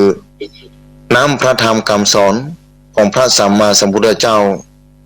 ที่ครูบาอาจารย์พระสงฆ์องค์เนนออกมาอุมาจานี้เหมือนกับว่าน้ำฝนน้ำฟ้าตกลงมาจากฟากฟ้าสู่แหล่งล่าโลกาบุคคลในโลกนี้ถ้ามีภาชนะว่าใหญ่ก็ดีใหญ่ก็ดีสามารถรองรับเอาใส่ธรรมใส่น้ำฝนรดพระธรรมของพระสัมมาสัมพุทธเจ้าที่ครูบาอาจารย์พระสงฆ์องค์เนรออกมาอู้มาจาสามารถรองรับไว้ได้นักเท่าใดก็เป็นคนที่สามารถนำน้ำพระธรรมคำสอนเหล่านั้นมาใจกับชีวิตได้นักเท่าอ่านชีวิตก็ปลอดภัยนักเท่าอ่านญาติโยมศรัทธามีความสุขนักขึ้นไปแถมเนี่ยญาติโยมศรัทธาสาธุชนท่านผู้ฟังญาติโยมศรัทธาลองขึ้นเอาเถอะลองพิจารณาพอชีวิตของแต่ละคนนะแต่ละวันคุณจะได้พ่องถ้ามาพิจารณาแบบนี้บางคนเอาจะชื่นอกบานใจว่าโอ้นี่เอาไปวัดถึงวันแล้วนี่แล้วลองสังเกตพอคนที่บอกไปวัดมีก่อนเอาไปทำความดีเนาะแต่ละเดือนหนึ่งไปกี่เตื้ออาทิตย์หนึ่งไปที่ไหนพ่องแล้วลองมาพิจารณาเนาะเป็นอุทาหรณ์กับตัวเก่ามาได้ว่าภายพ่องที่บ่ได้ไปภายพ่องบ่ได้สนใจเรื่องความดีความชั่วทำไปตามนั้นอำเภอใจบางคนแม้กระทั่งบอกว่าความสุขอยู่ที่ความพอใจเพิ่นว่าถ้าความสุขอยู่ที่ความพอใจนี่น่าสงสารถ้าความพอใจเหล่านั้นนำประกำกับไปด้วย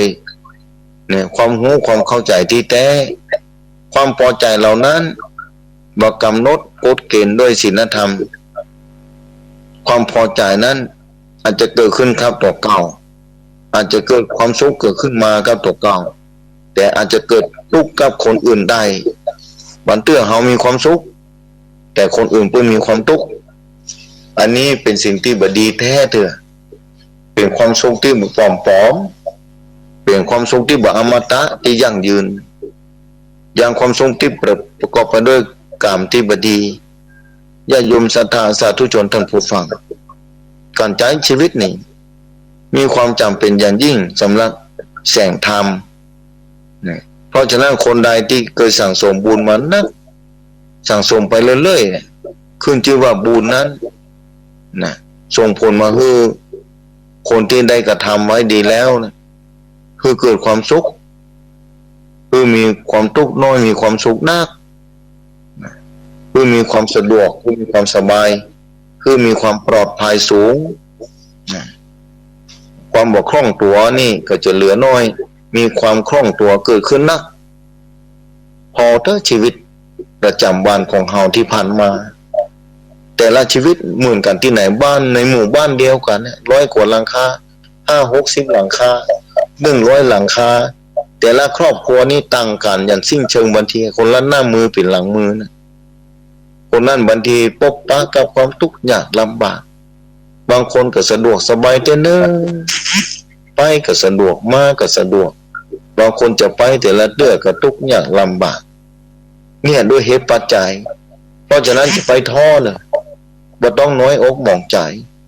เมื่อเฮารู้แบบนี้แล้วเป็นบุญเป็นวาสนาสำหรับตัวเก่าแล้วเพื่อจะได้บ่ประมาทจะได้ทำความดีไปเรื่อยๆจะสร้างความดีกับตัวเก่าญาติโยมศรัทธาสาธุชนท่านผู้ฟังเนี่ยจะได้บ่ประมาทในชีวิตนี้ เพราะชีวิตนี่อย่างที่บอกว่ามีค่าวันนั้นไปเยี่ยมคนป่วยไปเยี่ยมคนป่วยแล้วคนป่วยน้ำตาตกคนป่วยน้ำตาตกเป็นว่าอย่างไรสาธุชนท่านผู้ฟังท่านอาจารย์ขอท่านอาจารย์ช่วยผมเถอะขอให้หายจากโรคภัยไข้เจ็บนี้ได้ก่อนโอ้แล้วที่ยานั้นนะโยมแต่ให้โยมสบายใจได้เนอะโยมอายุตอนนี้ได้มาเท่าอี้นะโยมใช้ชีวิตมาพอสมควรแต่โยมไม่ต้องเป็นห่วงว่ามันจะมาหายนะโยมอดทนไปก่อนสักวันหนึ่งถึงหายนะหายแน่นอนท่านอาจารย์หายแน่ไม่ต้องกลัวใจเย็นๆนะเพิ่นก็ยิ้มนะถ้าอันก็ม่วนใจอย่าโยมศรัทธาสาธุชนท่านผู้ฟังแค่คือกำลังใจว่าไม่ต้องไปทุกข์ใจเนี่ยอาตมาเองก็บ่ใจแน่บอกโรคภัยแค่เจ็บก็บ่ไว้ภัยนะถึงเวลาภัยก็เจ็บภัยก็ป่วยความเท่าก็มาเยือนถึงวันบ่รอภัยเพราะฉะนั้นบ่กี่วันก็คงจะหายแล้วสบายใจได้อันนี้เป็นความหวังของผู้ป่วยคนที่เจ็บป่วยเมื่อยไข้รอความหวังว่าจะหายสักวันหนึ่งนะเมื่อหายแล้วจะได้มีความสุขเพิ่มนักขึ้นเหลือเก่าอันนี้เป็นความหวังของคนที่ป่วยที่เกิดโรคาพยาธิแต่คนที่มีธรรมะไม่จะป่วยอย่างใดก็ตามป่วยเพียงแต่ร่างกายแต่จิตใจเป็นบ่ป่วยคนแบบนี้นี่จะมีความสุขเกิดขึ้นท่ามกลางความเจ็บป่วยเมื่อยไข้ที่เกิดขึ้นเพราะเข้าใจแล้วสภาวะสรรพสิ่งต่างๆมันเป็นธรรมชาติแบบนี้ของชีวิตคนเฮามีสุขมีทุกข์ปะปนกันไปโรคาพยาธิก็มาเบียดเบียนเฮาคนเดียวก็บ่ใช่คนอื่นนั่งเป็นแถวน่ะบอกให้ฟังว่าบ่ใช่เฮาคนเดียวนะเพิ่นก็แลใส่แลขวาแต่ท่านอาจารย์เพราะฉะนั้นอย่าไปทุกข์ใจเน้อบอกเพิ่นบ่ต้องทุกข์ใจนะสักวันหนึ่งก็คงหายนี่สักวันหนึ่งนี่ของคนที่เจ็บป่วยเมื่อยไข้รอเวลาวันนั้นเพราะฉะนั้นเมื่อเฮาสบายดีแล้วเมื่อเฮายังบ่เจ็บบ่ป่วยเตือนนี่เนี่ยความดีเนี่ยศีลธรรมกรรมฐานมีที่ไหนก็พยายามปั้มเปงล่ำเปิงพยายามทำไปเนอะอย่าโยมศรัทธาสาธุชนท่านผู้ฟังเมื่อเฮาทำไปแล้วเนี่ยบางทีความสุขหัวใจจะเกิดขึ้นอย่างกระทันหันเตื้อแต่ก็ต้องอดทนรอไปเพราะเฮากำลังหว่านเชื้อเพาะเชื้อไว้ก่อนสักวันหนึ่งเนี่ยต้นไม้ชนิดนี้คงจะมีออกดอกออกหน่วยแต่หน้าที่ออกดอกออกผลออกหน่วยนั้นเป็นหน้าที่ของต้นไม้เพิ่นแต่มีหน้าที่ดูแลจะดูแลต้นไม้จะต้องใส่ปุ๋ยหญ้าโอก็ต้องเอาหญ้าออกไปนะใส่น้ำนี่อย่าโยมศรัทธาแล้วปุ๋ยของคนเหมือนกันนะปุ๋ยของจิตใจนี่นั่นคือการเข้าใจการมีกำลังใจนี่สำคัญนักคนที่มีกำลังใจนักความเข้มแข็งทางกายก็เกิดขึ้นเหมือนกับว่ามาตุกตะก้อนนี่มีโยมคนหนึ่งแต่ก่อนมีโยมคนหนึ่งเมื่อละ20 กว่าปีก่อนพุ่นนะถ้าจำบ่ผิดนะโยมนี่ไปปฏิบัติธรรมปักกันอยู่ปฏิบัติธรรมตี 4ลุกขึ้นมาทำวัดแล้วบางคนแต่เมื่อค่ำมาก็มานั่งสมาธิตลอดตะก้อน20 กว่าปีก่อนพุ่นแล้วนะ20 กว่าปีก่อนพุ่นนะตอนนี้เดี๋ยวบ่มีแล้วนะในอำเภอเมืองจังหวัดลำพูนเนาะโยมคนนี้อายุตอนนั้นเพิ่นก็จะ60ละนั่งสมาธิตลอดพอดีนี่ไปโรงพยาบาลบ่สบายหมอแอบบอกโรคตัวเก่าว่าแม่ตัวเก่านี่เป็นโรคที่ร้ายแรงพอสมควรหมอก็บอกตรงๆนะบอกอ้อมค้อมแต่ไม่ได้บอกผู้ป่วยผู้ป่วยนอนอยู่ที่เตียงเนี่ยได้ยินเหมือนกันแต่ผู้ป่วยบ่สะทกสะท้านป้าคนนี้เพิ่นก็ได้ยินเหมือนกันเพิ่นบอกลูกก็เลยเก็บเป็นความลับนำแม่ปิกไปที่บ้านวันหนึ่ง แต่มาไปบิณฑบาตแต่บางวันเพิ่นก็รอใส่บาตรได้อยู่เพิ่นบอกว่าตู้เฮ้ยแม่บ่มีโอกาสไปนั่งสมาธิแล้วเนอะ บางวันแม่นั่งบ่ไหวแม่บ่สบายนะอันการแต่หน้าตายิ้มแย้มแจ่มใสแม่ฮู้แม่อยู่ได้บ่ม่วนแล้วอ่านกับแม่ฮู้ได้อย่างไรลูกแม่ไม่ใช่บอกแม่นะวันนั้นแม่ไปโรงพยาบาลหมอเพิ่นบอกลูกว่าแม่คงอยู่ได้3 เดือนเท่านั้นนะเพราะฉะนั้นแม่จะต้องทำความดีใน3 เดือนนี้คือดีที่สุดแต่น่าสงสารลูกหลานจะต้องอยู่ต่อไปนี่ค่ะแกว่าป่านนี้เข้าใจได้ใส่บาตรบอกว่าแม่คงจะต้องนั่งที่บ้านเอานั่งที่บ้านเอาแล้วก็บางวันถ้าแม่นอนนั่งบ่ไหวก็นอนสมาธิเอากำหนดพอร่างกายไม่ใช่เป็นตัวเก่าอย่างที่เคยไปฟังนะก็สบายใจแม่พร้อมถึงวันแม่พร้อมที่จะวันพุธวันฮือก็ได้ความตายจะตึงมามันตึงตายถึงวันนะคนก็ตายฮือพอถึงวันตอนนี้แม่ไปงานเขาดำบ่ไหวแล้วฮือลูกไปแทนเนี่ยแต่แม่ก็พร้อมที่จะไป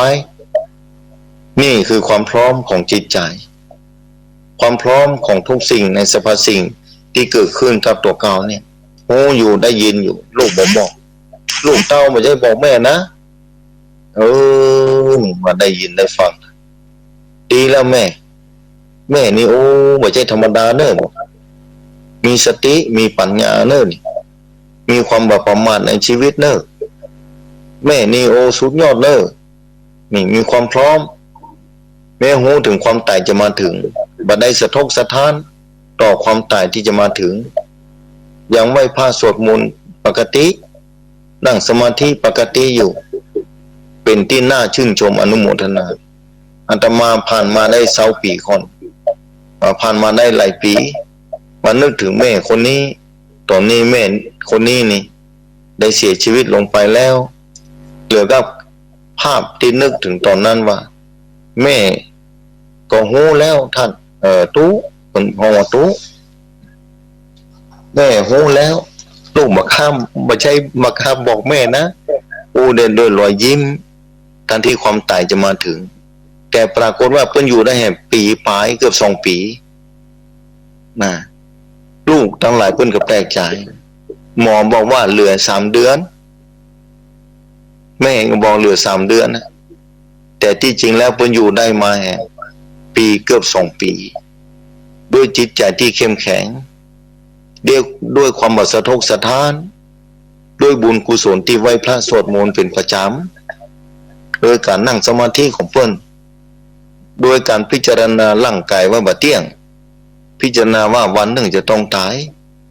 แก่มาถึงวันแล้วมาพิจารณาแบบนี้เพิ่นก็บ่สะทกสะท้านในหน้าขณะตอนนั้นอันนี้คือความเข้าใจอย่างท่องแท้ญาติโยมศรัทธาสาธุชนท่านผู้ฟังที่ฟังรายการอยู่มันพิจารณาแบบนี้เนอะมันนึกถึงโยมคนนั้นไปโรงพยาบาลสวนดอกนะในเชียงใหม่แต่โยมลูกเพิ่น2 คน3 คนตอนนั้นลูก3 คนเนี่ยญาติโยมศรัทธาสาธุชนทั้งหลายฟังแม้จะใดก็ตามความแก่ไล่ต้อนเฮาตลอดนะไล่ต้อนไปเรื่อยๆเนี่ยชีวิตนี้เป็นของน้อยถูกชราและความแก่ถูกชราและความตายลูกหลานอยู่เงียบๆมันบ่ใจบอกเฮาความแก่นี่ลูกหลานเฮาตลอดเวลาเมื่อความแก่ลูกหลานเฮาตลอดเวลาลูกหลานพร้อมกับความทุกข์ก็มาเยือนเมื่อสมัยหนุ่มสมัยน้อยสมัยเป็นเด็กละอ่อนวัยรุ่นเศร้าปลาย10 ปลายนี่มีความเข้มแข็งของร่างกายสมบูรณ์นะทีนี้เมื่อความสมบูรณ์ทางธาตุขันธ์สมบูรณ์นี่เกิดความเกิดความประมาทนะบ่ได้สนใจเรื่องศีลเรื่องธรรมบางคนบ่ได้สนใจนี่แต่ในขณะเดียวกันหารู้ไหมว่าความแก่มาเยือนตลอดเวลานะตั้งแต่เกิดมาพบความแก่ตัวมาแล้วความตายก็ตัวมาตลอดอยู่แล้วแต่ความแก่มาเยือนเข้าเหมือนเข้า เอาความทุกข์เข้ามาตัวเมื่อเท่าชะแลแก่ชรามาแล้วตาก็เริ่มฝ้าฟางในบางครั้งความจำก็เริ่มเสื่อมเมื่อเสื่อมความทุกข์ก็ตัวมาสุขภาพก็บ่ค่อยไว้เนี่ยจะคล่องแคล่วว่องไวเมื่อวัยรุ่นก็บ่มีแล้วเนี่ยอันนี้คือความแก่ชรามาเยือนความตายก็จ้องอยู่หั่นแล้วเมื่อใดมีจังหวะจะเข้ามาครอบงำทันทีเลยอย่าโยมศรัทธาสาธุชนท่านผู้ฟังเพราะฉะนั้นจะไปประมาทเนื้อชีวิตนี้ความแก่ไล่เฮาถึงวันไล่ตัวก้นถึงวันไล่ตัวถึงวันแต่ความตายรออยู่ตั้งหน้านะควักมือมาเอาความแก่ไล่ต้อนคนนี้มาเว้ยนี่บันเตื้อความตายรออยู่ทางหน้าบอกไหวแล้วจะไปตัวหาไล่บางคนก็เจอความแก่ความตายเข้ามาหาเมื่อยังวัยรุ่นวัยหนุ่มวัยกลางคนก็มีนี่เพราะความตายรอบอกไหวแล้วใครเข้ามาหาละอย่าเพราะฉะนั้นเวลาที่เหลือนี้ของผู้คนเป็นเวลาที่มีก้ามหาศาลเนอะญาติโยมศรัทธาสาธุชนท่านผู้ฟังความดีมีที่ไหนกระจายทำจากที่สุดลมหายใจเข้าออกจะไปลืมแต่มันพอลมหายใจตัวเก่าแต่ละวันนั่งก็ดีอยู่ก็ดีถ้าว่างมันใดพอมานนะเพราะว่าจิตมันจะบริสุทธิ์ในการพอลมหายใจเพราะมันได้เกิดความชั่วมันได้เกิดความดีความอย่างสักอย่างแต่หานลมหายใจเข้าออกจ้าอยู่มาได้กันถึงวันนี้อากาศก็เสียอินูสงสารศรัทธาในบางพื้นที่มันเตอจะหายใจเนอก็อีกลำบากอากาศที่ดีๆนะศรัทธาแต่โยมศรัทธาอู้จ้าสนทนาเกือบชั่วโมงนะศรัทธาอู้กันญาโยมศรัทธาสะดุดเจ้านี้ตอนนี้กับเวลา6 โมงแล้วนะ6 โมงแล้วบางสถานีอาจจะบ่ได้ถ่ายทอดบางสถานีก็ถ่ายทอดอยู่ต้องขอบคุณเจ้าของสถานีทุกสถานีทุกเครือข่ายที่นำรายการธรรมะเมื่อเจ้าแต่ละวันของสถานีออกคือญาโยมศรัทธาสาธุชนท่านผู้ฟังได้รับฟังธรรมะบอกว่าเมื่อคืนบอกว่าเมื่อวานนี่เป็นบุญอย่างยิ่งแม้เจ้าของสถานีอาจจะบอกมีเวลาฟังมอบให้เจ้าหน้าที่คนงานลูกน้องป้องไปเพื่อดูแลสถานีแต่อันนี้ส่งนั้นได้แน่นอนได้แสงสว่างอธิษฐานเอาไว้แรงอธิษฐานจะพลัดดันไปแห่งหนึ่งบางคนอาจจะมาได้อธิษฐานไว้บางคนจะอธิษฐานไว้ว่าการเปิดธรรมะเพื่อคนทั้งหลายได้รับฟังเมื่อคนทั้งหลายเกิดความสุขจากการฟังธรรมะขอความสุขเหล่านั้นจงถึงแก่ข้าพเจ้าโดยเมื่อคนทั้งหลายได้เข้าใจธรรมะความเข้าใจธรรมะทั้งหลายเหล่านั้นจงเกิดขึ้นแก่ข้าพเจ้าโดยเมื่อคนทั้งหลายมีความสุขมีความเข้าใจมีแสงสว่างมีบุญมีกุศลกับการฟังธรรมะสิ่งเหล่านั้นจงเกิดขึ้นแก่ข้าพเจ้าโดยที่ตัวเองอาจจะมาได้ฟังมาได้นั่งมาได้นั่งฟังแต่อันนี้การพอเชื้อสั่งสมไว้แล้วพบต่อไปจัดต่อไปถ้ามาเกิดในโลกล่าโลกาแถมก็สิ่งเหล่านี้บ่หายธรรมะเหล่านี้บ่หายจะปรากฏขึ้นในห้วงหัวใจของคนนั้น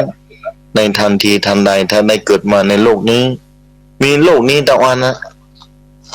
เอกวดาก็ยังอิจฉาเทพเทวดาสวงสวรรค์อิจฉามนุษย์เหมือนกันเพราะว่าเพิ่นบอกมีโอกาสแล้วเอานี่สามารถทำได้เต็มที่อิจฉาจะได้การปฏิบัติธรรมข้ามวัฏสงสารนี่มีในโลกมนุษย์เท่านั้นการจะรักษาศีลก็มีในโลกมนุษย์นี้รักษากายวาจาใจนี่มีในมนุษย์นี้เปลี่ยนเทวดาไปแล้วก็คือการเสวยผลไปแล้วบ่ได้พ่อบ่ได้นี่แล้วเพราะฉะนั้นภัยมีชีวิตอยู่ภัยเกิดในโลกนี้ภัยเป็นมนุษย์ภัยเป็นคนในโลกนี้ก็นับว่าเป็นผู้ที่โชคดีมีโอกาสที่จะทำความดีมีโอกาสที่จะปฏิบัติธรรมมีโอกาสที่จะสร้างบารมีแต่ภพอื่นภูมิอื่นนั้นบ่มีโอกาสที่จะสร้างบารมีบ่มีโอกาสที่จะนี้แล้วศรัทธา เพราะฉะนั้นศรัทธาถ้าชีวิตเหลือนักเท่าใดก็พยายามเนอะ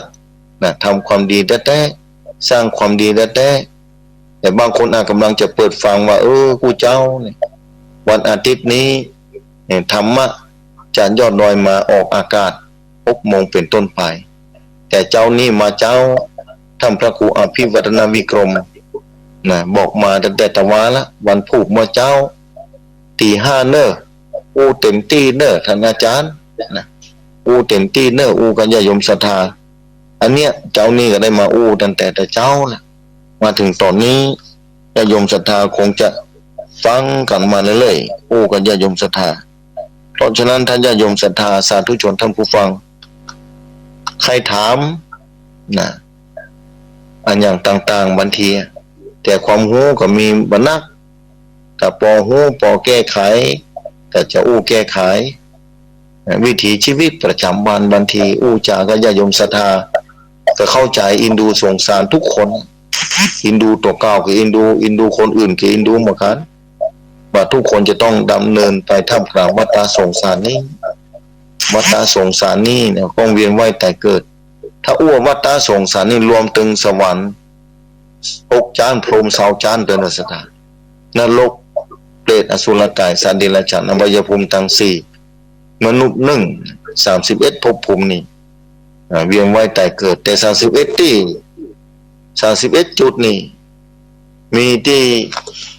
ทำได้อยู่ที่จุดเดียวที่เดียวในภูมิเดียวนั่นภูมิมนุษย์ในโลกนี้สามารถทำได้ทำความดีได้เต็มที่ปฏิบัติได้เต็มที่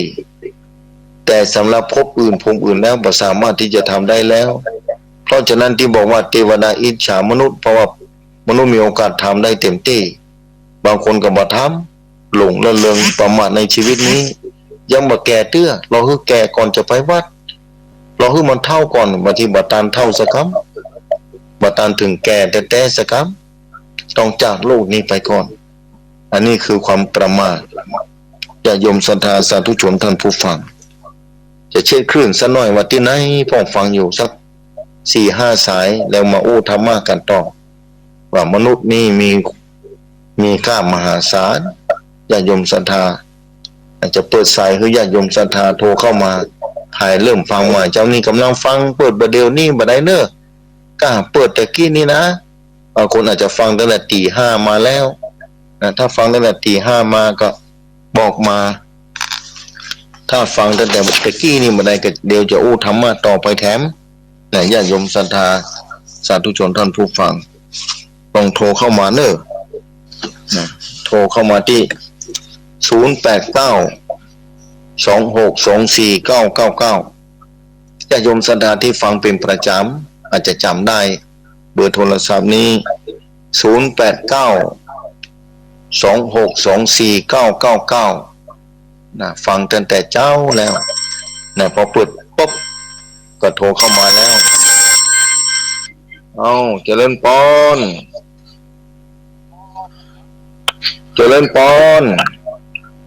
อาจารย์จันที่ไหนโยมที่โนกะพระอาจารย์บ้านนี่เป็นน้องปกันยอเนอะบ่โมขี้กะบ่โมขี้เนอะสาธุเนอะเมื่อบ่โมขี้ไปก็เดียจ้าไปตัดกินไทยก็ปกติกินไทยเปิดจ้าจังหนาวตามมาอาจารย์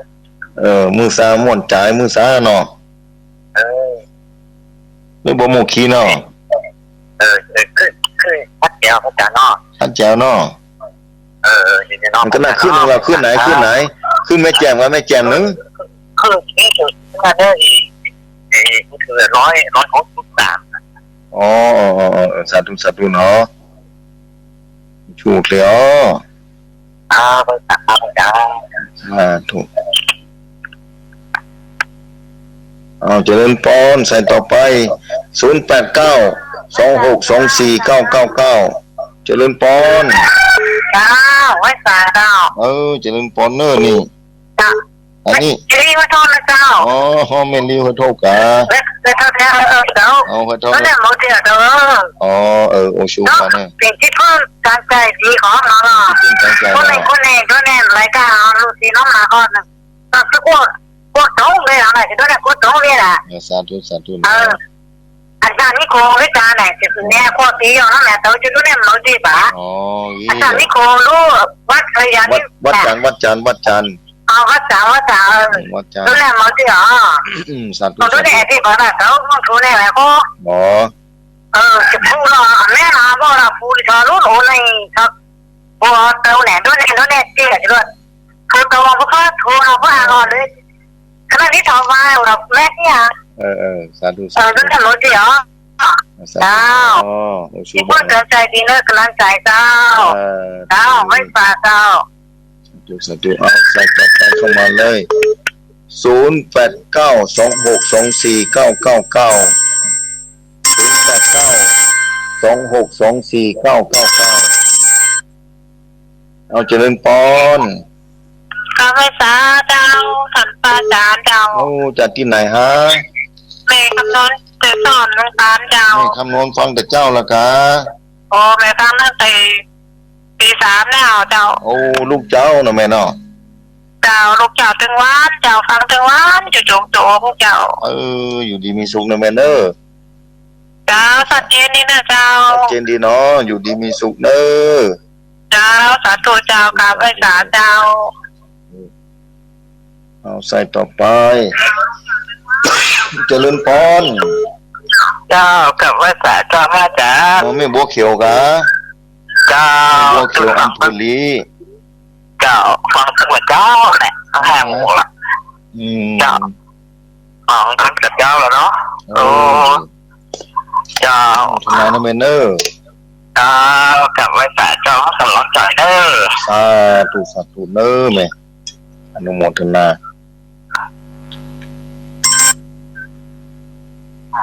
เจ้า ฮัลโหล ไปศาลเจ้า ฮัลโหลแม่ยังก็ฮัลโหล เจ้าแม่มันทาโดยข้าง อ๋อแม่มองกะ เจ้าโอ้อาจารย์สุขภาพเด้อเดี๋ยวมันดอยมันหนาวเนาะ มันหนาวแม่หนาวแต่ประเด็นนี้นะหนาว โอ้จ้า โดยข้าง แม่ฟัง อยู่ พระอาจารย์อยู่เด้อฟังเจ้ามาแล้วเราก็ไหลมาที่104มาได้ยินแถม นั่นกะ ที่91เนี่ยมันเป็นหมดเวลาเป็นไปละ แม่ตอนหนึ่งนี่หมดไปละ เดี๋ยวนี้มันเป็น104เนาะ 104นี้วันไปหินเนอะ เจ้าอันพระอาจารย์จะมาบ้านวัดอันอย่างพระธาตุของครูบาเจ้าศรีวิชัยอันครูบาเขาปีเหรอ วันที่3นั้นจะพ่อก่อนแม่ วันที่3แม่เขาใครจะไปอยู่ เปลี่ยนผ้าครูบาเขาไปนักแต่ละปีเป็นหมื่นนะแม่ คนมันนักขนาดอ่ะ นักเนิ่นน้อมเรียนเจิญเนาะ ว่าให้แบบนี้ว่าป้ากันเนาะ แม่มาให้ไปที่มาป้ากันนะคนหลาย อย่าเป็นคนหลาย นั่นน่ะ แม่เขาไปทุกทีอ่ะว่าพี่ใครจะไปถึงหนูอ่ะ แม่อนุโมทนานะแม่เนาะ ถามพระอาจารย์แต่เขาไม่จะไปถ้าอย่าได้ไปอยู่เน้นก็จะไปโดยเน้นแค่หันนี่นะ อ๋อ เน้นก็เอาลูกทั้งหลายโดยพวกม้าเหมือนกันอีก มาอยู่ท่านน่ะ มันอยู่ขั้นกำลังได้ประสานอยู่เอามาทำไมถ้าใหญ่ไปเรียนหนังสือเขาก็ไปเห็นนะ แม่ไปทางอื่นเฮ้ยแม่ เจ้าเนาะแม่แล้วเขาจะมาเติมตัวอย่างไอ้หนอนก็จะไปตั้งหน้าเขาก็สอบมาแถมอย่างนั้นบ้านเขามันหนุนมีพระอาจารย์ แม่นบ้านนี้มันค่อยมีนะแม่ประเดี๋ยวนี้นะ แต่อันแบบนี้พระอาจารย์วิหลายก็เน้นอ่ะ เล่นก็บ่มีกันทุกเท่านี่ละแม่เฮ้ย เป็นอันว่าอันเจาะมันบอกคืออันพี่ว่าไปเจาะมาจ่อยพี่บัตรที่เยอะอย่างข้องเมื่อต่อส่งเขาไปเรียนนั่นกะ อากาศ รถนะครับเอาบนดอยทางเขาไปเรียนหนังสือจังวันแบบวันยุดวันติดวันนี้วันติดแล้วก็จะอยู่ วั กัน นนะ วันศีลเดี๋ยวสภาก็จะมาแล้ว เจ้า โมทนานะแม่เนอะ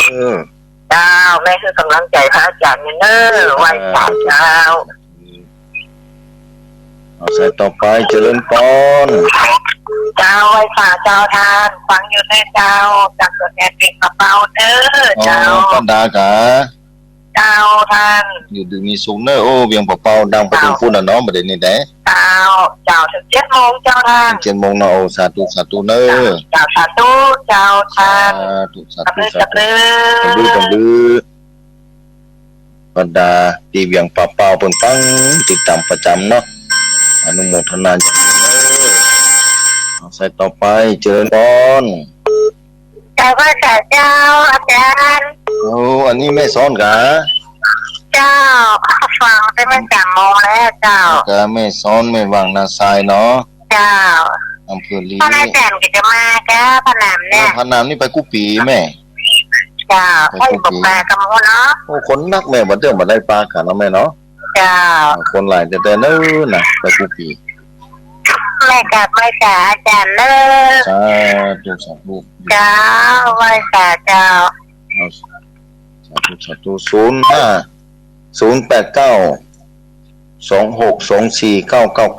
เอาแหมสาย1เนาะเดี๋ยวอูธรรมะแถมเดี๋ยวช่วงสุดท้ายค่อยเปิดสายกำ1เนาะเอาเจริญพร พระอาจารย์ อ๋อพ่อบุญธรรมกะ ครับผมแล้วครับ พ่อบุญธรรมบ้านปงนอ ครับ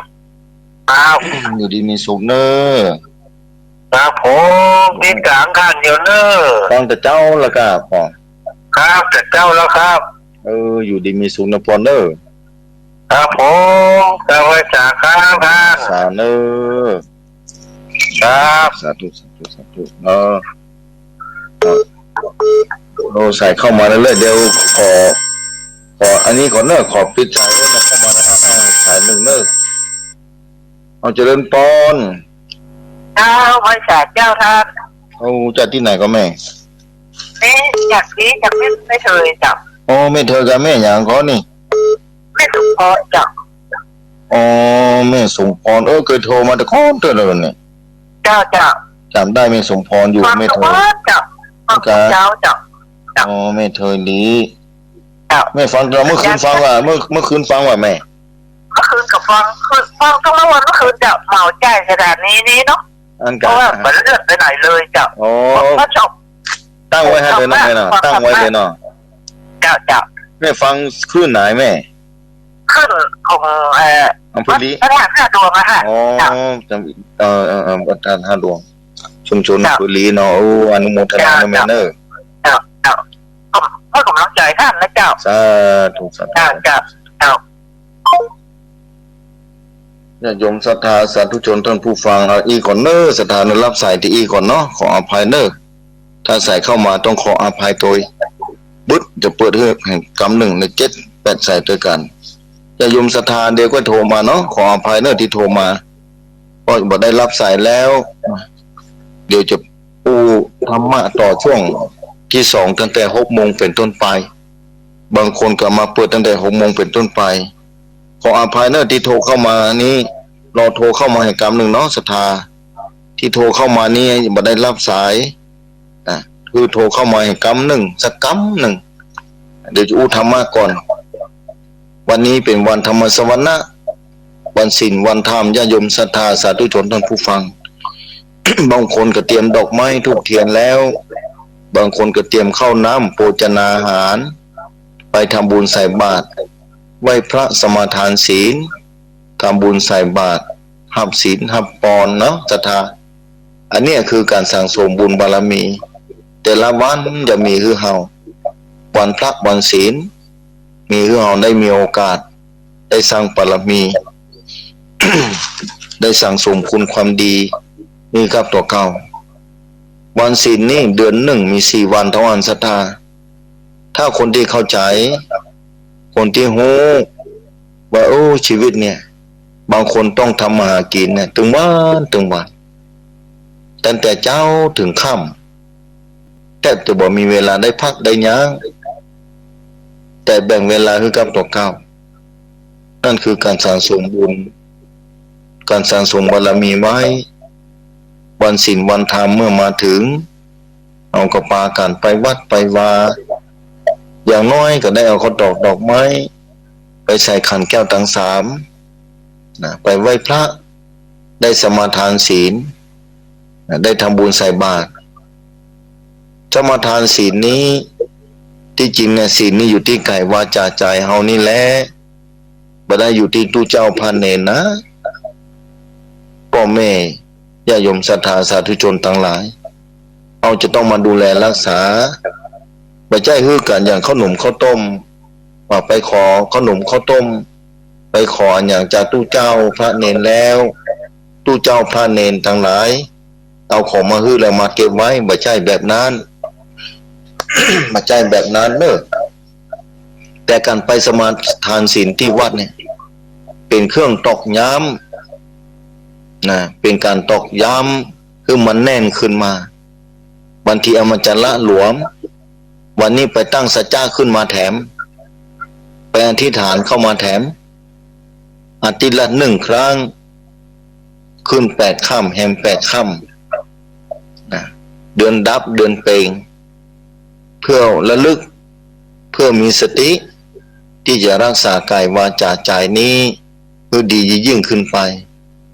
ศีล 5ก็คือเนื่องด้วยกายวาจาใจนี้แหละญาโยมศรัทธาสาธุชนท่านผู้ฟังเมื่อเฮารักษาได้นักเท่าใดก็ดีเท่าอันนะรักษานักเท่าใดดีเท่าอันอย่างวันนี้ขึ้น8 ค่ำแล้วนะขึ้น8 ค่ำนะวันนี้ขึ้น8 ค่ำเดือน6เหนือนะเดือน6นี่ประเพณีนักศรัทธามีงานบุญงานกุศลนะงานต่างๆนานาบอกว่าจะงานขึ้นบ้านใหม่ก็ดีงานเทศกาล การงานต่างๆโดยเฉพาะเดือน6เหนือเฮานี่เดือน6เหนือญาโยมศรัทธาเดือน4ใต้ศรัทธาสาธุชนท่านผู้ฟังเมื่อวันศีลวันธรรมเมื่อมาถึงนี่เราก็พากันไปวัดไปวาสร้างสมบารมีอย่างที่บอกไปแล้วทุกอย่างบ่แน่ยิ่งตอนนี้นี่บ้านเมืองก็วุ่นวายซับซ้อนหลายๆประการแล้วก็ภัยธรรมชาติก็มาลบเล้าผู้คนโรคภัยไข้เจ็บเข้ามาก็ลบเล้าผู้คนต่างๆนานาตอนนี้ข่าวคราวต่างๆโรคภัยไข้เจ็บต่างประเทศเพิ่นโอ้ในเมืองเชียงใหม่ก็ดีเมืองลำพูนก็ดีเชียงไฮ้ก็ดีถ้าไปในผู้คนที่นักก็คือระแวดระวังเนาะวันนี้วันศีลก็พากันไปวัดเด้อมีโอกาสมีเวลาพอเดือนไหนมี4 วันต่อวันศรัทธาที่จะสร้างคุณความดีกับตัวเก่านะสั่งสมไว้แต่ละวันต้องทำมาหากินบางคนแทบบ่มีเวลาเนาะยิ่งการงานท่านนักต้องทำมาหากินแต่4 วันนี้เอาไว้กับตัวเก่าสร้างบารมีไว้ถ้าบ่อ่านเอาก็บ่มีโอกาสแล้วเพียง4 วันเท่านั้นนะอย่างน้อยได้ไปเข้าไปในขวงแก้วทั้ง3ขวงแก้วอารามขวงแก้ว3 ดวงนี้คือมาอู้เป็นประจำเพื่อมีโอกาสได้ไปไหว้ไปสาแค่ได้หานพระพุทธรูปปิ่นป่าสารูปเจ้าพุทธปิ่นป่าสารูปเจ้าเป็นอนุสติเป็นพุทธานุสติอนุสติคือที่ระลึกของใจที่อยู่ของใจหานพระพุทธรูปองค์ใหญ่องค์น้อยในวิหารในศาลาโอ้ญาติโยมศรัทธาในเป็นบุญเป็นวาสนาบางคนอยู่ต่างประเทศมาได้มีวัดมีว่าใครได้วัดใครว่าโยมที่อยู่ต่างประเทศเพิ่นเล่าให้ฟังใครหันผ้าเหลืองนี่ญาติโยมศรัทธาสาธุชนท่านผู้ฟังเฮามีโอกาสแล้วในบ้านเฮาก็มีวัดมีว่าปาการไปสนับสนุน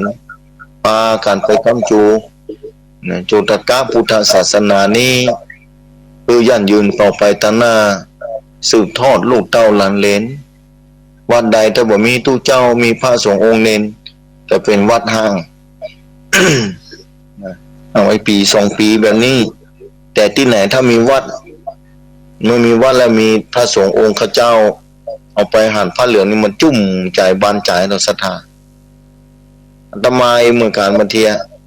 ไปบอกโอ้วัดนี้บ่มีตู้เจ้านะบ่มีตู้เจ้าปุ๊บเนี่ยเหมือนกับว่าโดนแดดละ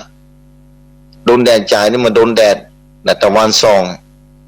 น้ำมันจะเริ่มแห้งมันเหี่ยวนะจิตใจมันโอ้น่าอินดูสงสารมากวัดว่าบุมีทุกเจ้าญาโยมศรัทธาหานใจอยู่แต่บ่ต้องเป็นห่วงนะขอญาโยมศรัทธาห้างสาใจตัวเก่าไว้นะหน้าหานใจเพราะฉะนั้นพระสงฆ์องค์เนนมีกล้านะมีกล้ามหาศาลมีกล้ามหาศาลมีกล้าอย่างยิ่งญาโยมศรัทธาสาธุชนท่านผู้ฟังเพราะฉะนั้นวันนี้วันศีลวันธรรมสวรรค์ เอาก็ปากันไปวัดไปวาอันนี้ก็เหมือนการที่วัดพุทธศิคีรีนิปุ่น7 โมงเกิงปุณะทำพิธีเนาะตอนนี้จาก7 โมงนี่สัตว์ก็เริ่มมาแล้วเอาเวลามาตอนเจ้ามาทำบุญใส่บาตรไหว้พระห้ามศีลเป็นประจำทุกวันพระอันนี้เหมือนการศรัทธาบางที่ก็มีโอกาสได้ไปเนี่ยอยู่ที่บ้านยกมือไหว้บางทีทุลาปากก็ได้ไปสักครั้งแบบนี้ก็จะไปลืมเนื้อศรัทธาเพราะว่าชีวิตเนี่ยบ่มีโอกาสแล้วถ้ามันบ่มีโอกาสได้ไปวัดไปวาบางทีเดือนหนึ่งได้ไปเตือนหนึ่งก็ยังดีบางที่บางคนบ่มีโอกาสเลยแต่ปุ่นใกล้จะตายปุ่นนะโอ้ไปนิมนต์ครูเจ้าเทศธรรม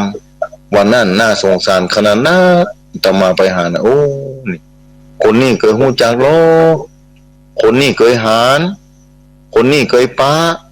คนนี้เคยหู้จักแต่เมินแล้วนี่โอ้บ่หันไปวัดไปว่านี่แต่ครูเจ้าไปเทศธรรมเป็นจะได้ประทานโอ้เพิ่นบ่สบายนักไปเทศธรรมอ่ะก็โอ้น่าสงสารนี่ญาติโยมศรัทธาสาธุชนถ้าบ่เคยสร้างความดีเนี่ยจะเอาความที่ไหนความดีที่ไหนมาเกิดจะเอาเงาของความดีที่ไหนมาบังเกิดขึ้นในห้องหัวใจเพราะฉะนั้นชีวิตหลังความตายนี้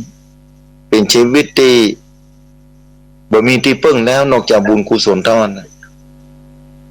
ถ้าบ่ได้สั่งสมไว้บ่ได้ทำไว้เนี่ยที่อิงที่พึ่งมันก็บ่มีจะนึกจะได้ยิ่งอายุนักมาเท่าใดเนี่ยยิ่งน่าเป็นห่วงเท่านั้นใกล้ความตายเท่าใดเนี่ยบางคนก็นึกบ่ออกเพราะบ่เคยไปบ่เคยสร้างบ่เคยทำไว้บ่เคยสั่งสมมาเนืองๆเดือนหนึ่งมี4 วันน่ะ30 วันน่ะ4 วันน่ะเหลือ26 วันเหล่านั้นต้องไปทำมากินเดือนไหนมี30 วัน26 วันนี่ต้องทำหากินไปหั่นไปนี่นะต้องสอบเวทหากินแต่4 วันนี้ถ้ามีโอกาสก็ไปทำบุญสุนทานนั่งสมาธิภาวนาแบ่งไว้กับตัวเก่าสมาธิภาวนานี้มีความจำเป็นเพราะเป็นฐานของใจอย่างไปทำบุญเนี่ยเป็นการเจริญพระกรรมฐานก็เป็นการเจริญสมาธิภาวนาของท่านอาจารย์ดอกนี้ก็เป็นที่อยู่ของใจนะที่อยู่ของใจเป็นกรรมฐานเหมือนกันที่ระลึกอนุสติจาค่านุสติดอกไม้ก็ดีข้าวก้อนหนึ่งก็ดีกล้วยโดยหนึ่งก็ดีข้าวปั้นหนึ่งก็ดีอันนี้เป็นที่อยู่ของใจตานะบารมีนะการฮือตานเป็นบารมีในการฮือตานแล้วก็เป็นที่อยู่ของใจเอาก็สามารถที่จะมานึกขึ้นได้ถ้าเราได้ทำบ่อยๆแต่ถ้าเมื่อไหนทำครั้งหนึ่งไอ้สิ่งที่ดีนี่มีเล็กน้อยเกินไปบางครั้งความดีไปช่วยเหลือคนนั้นช่วยเหลือคนนี่สาธารณประโยชน์ก็ดีถ้าบ่เคยสร้างบ่เคยทำมันจะมานึกถึงความดีเหล่านี้เราก็นึกบ่ออกเพราะบ่เคยทำแต่ถ้าเราทำบ่อยๆครั้งความเคยชินเราก็มีนึกขึ้นมาเมื่อใดก็ได้ยิ่งอายุขัยจะมดน้อยลงไปเนี่ยจะนึกไขว่คว้าเอาอย่างได้ชีวิตหลังความตายเป็นชีวิตที่น่าสงสารน่าอินดูน่าเป็นห่วงเพราะจะต้องอิงอาศัยบุญกุศลเป็นอย่างยิ่งญาติโยมศรัทธาสาธุชนท่านผู้ฟังอันนี้เคยอู้อยู่เป็นประจำอยู่แล้วในสถานีวิทยุ91ซึ่งสี่ข่าวเพื่อชาวประชาญาติโยมศรัทธาสาธุชนท่านผู้ฟังเพราะฉะนั้นญาติโยมศรัทธาสาธุชนท่านผู้ฟังที่ฟังธรรมะเพื่อระแวดระวังแต่จะไปประมาทในชีวิตนี้นะทุกอย่างมันมีความจำเป็นอย่างที่บอกนะแต่ชีวิตมีความจำเป็นมหาศาลเลยบางทีบางคนก็คิดนะถ้าเราทำความดีแล้วบ่หวั่นไหวต่อสิ่งต่างๆญาติโยมศรัทธาสาธุชนบ่มีอำนาจแดงอันอย่างจะต้องแรงกรรมนะญาติโยมศรัทธาแรงกรรมนี้นะมีแหงนักบางคนมาอยู่ดีๆนี่บ่เคยคิดว่าจะป่วยก็ป่วย บางคนอยู่ดีๆบ่เคยขึ้นว่าจะอยู่ยี่แบบตลอดกาลเนี่ยบ่เคยสร้างความดีบ่เคยขึ้นว่าอันยังดีอันยังชั่วพอถึงเวลามาปุ๊บกรรมเก่าส่งผลนะเมื่อกรรมเก่าส่งผลปุ๊บสาธุชนท่านผู้ฟังเมื่อกรรมเก่าส่งผลปุ๊บเนี่ยทำให้ชีวิตแปลเปลี่ยนแปลงไปเลยก็มีเพราะกรรมที่บดีเคยสั่งสมมาหลายภพหลายชาติแต่ถ้าคนที่ทำมาตลอดในกรรมที่ดีเนี่ยจะส่งผลกับส่งมาตันมาได้บ่มีช่องคือเพิ่นเข้ามาตอนหนึ่งไหว้พระสวดมนต์ภาวนาไหว้พระสวดมนต์ภาวนาไปเรื่อยๆเพิ่นก็บ่มีช่องแต่จะแน่จะได้แล้วจะตะคุบแล้วทำความดีมาตลอดต่อแหนเนี่ยย่าบางคนก็สืบชะตาเนี่ยบางคนนะบางคนไปพอจากครูบาจากหมอดูหมอเดาว่านี่ดวงชะตาตกเนอะบัดดีเนอะปีนี้บางคนก็กลัวละจะแย่อย่างไรดีบางคนแต่บางคนสืบชะตานะทำบุญนะรักษาศีลนะไหว้พระห้ามศีลมีพระสงฆ์มาเจริญพุทธมนต์สาธยายพระปริตมานึกถึงพระปริตบันเทือกับบ่ฮู้ความหมายแต่อันนี้สงฆ์ก็ดีก็เป็นกองบุญกองกุศลก้าวต่อก้าวนะเมื่อเป็นกองบุญกองกุศลเนี่ยสิ่งที่ดีจะเข้ามาได้เอาเพิ่มน้ำดีขึ้นไปเลยน้ำบดีก็ใส่ไปจะได้กับมันเมื่อถึงบุคคลอันนี้ศรัทธาสาธุชนท่านผู้ฟังที่ฟังรายการเพราะฉะนั้นต้องฟังทำความดีอย่างน้อยที่สุดเนี่ยเดือนละ4 วันวันพระวันศีลอย่างวันนี้นะบางคนก็ทำบุญใส่บาตรบางคนอ่อนมาหาถามว่าเคยทำบุญใส่บาตรก็อาจารย์ผมนี่อยู่ในโรงงานอาจารย์ผมมีโอกาสใส่บาตรเลยอาจารย์เดือนหนึ่งวันเตื้อได้ออกมาเตื้อเดียวไปทำบุญสังฆทานเสียมานั่งพิจารณาว่าแต่ถ้าอย่างขอสวดมนต์ตรงวันไหว้พระสวดมนต์ก่อนเพราะบุญมันเกิดขึ้นได้หลายประการเพราะฉะนั้นขอไหว้พระสวดมนต์นะก่อนนอนก็ดีตื่นเช้ามาก่อนจะไปทำงานต่อเก่าอยู่กับบริษัทนะทำงานบริษัทอยู่ก็ขอไหว้พระสวดมนต์ไว้นะบ่ได้ทำบุญใส่บาตรเตื้อมาเป็นอย่างส่วนนี้แต่ขอทำบุญทำบุญส่วนตานเมื่อเราทำบุญส่วนตานแล้วนะด้วยการภาวนาเจริญจิตเมตตาภาวนาก็เป็นการได้บุญส่วนหนึ่งญาติโยมศรัทธาสาธุชนท่านผู้ฟังเพราะฉะนั้นความดีความงามอันอย่างต่างๆในชีวิตนี้ขึ้นอยู่กับกายวาจาที่เราจะควบคุมดูแลนะต้องควบคุมดูแลนะคนเราเมื่อทำบางอย่างก็ต้องวางผลบางคนวางผลปลูกมะม่วงก็ต้องการผลหน่วยเพื่อนปลูกมะนาวอย่างต่างๆผลไม้รากไม้นะเอาปลูกไม้ดอกไม้ประดับไม้ผลปลูกดอกไม้ก็ต้องไข่หันดอกปลูกหน่วยไม้ไข่หันหน่วยมันตามฤดูกาลบางทีพ่อค้าแม่ค้าลงทุนค้าขายก็ไข่หันกำไรหวังกำไรคนสร้างบุญสร้างกุศลก็หวังได้ครับความสุขในชีวิตผลจากบุญกุศลที่ได้ทำไว้แต่ความเป็นจริงความหวังไม่ได้สมหวังเสมอไปก็มีเพราะมาถึงเวลาเตือนในบางครั้งเอาความหวังคือมันเกิดวันพวกนี้วันคืนนี้เวลาทำความดีเวลาไปทำบุญสูงตันทำบุญมาแล้วมาส่งผลก็มีบางคนก็ตอบมาก็มีก็คือความคิดมาจากกันมาในบางครั้งว่าไม่ได้ทำมาบุญมาตลอดก็มาหาบุญส่งผลที่จริงการได้มาเป็นมนุษย์นี่เป็นบุญอย่างยิ่งแล้วศรัทธาบางคราวก็ได้รับความผิดหวังบางคนเมื่อได้รับความสมหวังก็ดีใจได้รับความผิดหวังก็เสียใจธรรมชาติที่มีลักษณะเป็นสัจจะอย่างนี้เสมอธรรมชาติเป็นสัจธรรมแบบนี้เสมอเลยการหวังผลดีเลิศจะได้อย่างใดก็ตามที่ขาดลักการเหตุผลที่ถูกต้องบางทีว่าอาจจะเป็นไปตามที่ความต้องการได้เสมอไป ส่วนการลงทุนอย่างหนึ่งคือการฮื้อและการเสียสละอย่างฮื้อวัตถุสิ่งของแก่คนอื่นด้วยจิตเมตตาช่วยส่งเคราะห์อนุเคราะห์ตามสมควรกาลเวลาหรือการเสียสละเวลาและประโยชน์ของตัวเก่าเพื่อประโยชน์ของส่วนรวมทำสนับประโยชน์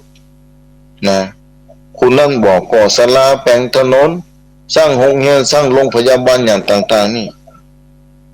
โดยก็คือว่าสิ่งของที่มีอยู่เมื่อบ่ได้ก็ต้องเสียไปเปล่าตามกาลเวลาถ้าว่าบางทีเขาก็มีเขามีของมีอย่างทำบ่ได้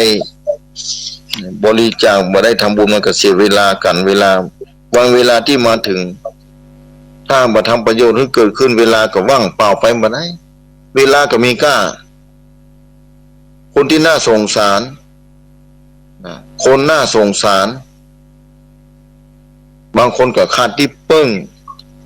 บางคนก็เกิดมาเป็นคนที่บ่สมประกอบก็มีบางคนก็ได้บ่เต็มที่บางคนก็พิการทางสติปัญญาน่าสงสารสตาบันเตือนนะคนที่เกิดมามีหลายอย่างนะต้องการความช่วยเหลือบางคนนะพอขาดสติปัญญายังมีอยู่แห่งนักในโลกนี้ญาติโยมสาธุชนท่านผู้ฟังถ้าเอาขึ้นแบบนี้แล้วทำไปโดยหวังผลตอบแทนเต็มที่นอกเหนือไปจากความพอเหมาะพอดีอย่างนี้นับเป็นความดีในเบื้องต้นแล้วสถานเพราะในขณะที่ฮือเนี่ยเสียสละไปนั่นใจของคนฮือย่อมเป็นสุขอยู่แล้วนึกถึงเหตุการณ์นั้นขึ้นมาเมื่อใดเวลาใดก็เป็นสุขในการฮือตามก็ดีในการช่วยเหลือคนอื่นก็ดีถ้าเอามานึกขึ้นเมื่อใดความสุขก็เกิดขึ้นแต่เอามานึกถึงความที่บดีถ้าเอาไปทำลายคนอื่นพ่องไปคิดทำลายคนอื่นชีวิตคนอื่นพ่องไปเอาทรัพย์สมบัติของคนอื่นมาโดยไม่ได้รับอนุญาตเป็นต้นนะนี่มันนึกขึ้นเมื่อใดมันก็ทุกข์ใจเมื่ออ่านสถานว่าทำลงไปแล้วมันบ่ถูกบ่ต้องความทุกข์ก็เกิดขึ้นกระทันหันมาการสถานถ้าเอานึกถึงความดีที่เคยทำนะผลลัพธ์ก็คือเป็นสุขขึ้นมาอย่างกระทันหันแบบนี้สถานแม้บ่ได้ตั้งความหวังไว้ก็ได้รับนะเพราะมันเป็นเหตุผลมันเป็นเหตุเป็นผลเดียวกันนั่นมันเป็นเหตุเป็นผลเดียวกันเพราะฉะนั้นเมื่อการเดินทางตามเส้นวงกลมสันทาก็วนไปวนมาเมื่อเตียวเส้นวงกลมเนี่ยขอบดงก็ดีขอบอันยังก็จ้างตะเมื่อเตียวไปเนี่ยมันก็มาบรรจบที่เดิมนะแต่ที่ประเสริฐไปกว่านั้นใจของคนฮื้อเนี่ยได้ที่เสียสละไปเนี่ยในเมื่อบ่ต้องการหวังผลตามอำนาจของความอยากได้ย่อมเป็นใจที่บริสุทธิ์ผ่องใสไร้กังวลกับความดีใจและความสมหวังบ่ได้หวังบ่ได้อย่างสักอย่างหรือบ่เสียใจ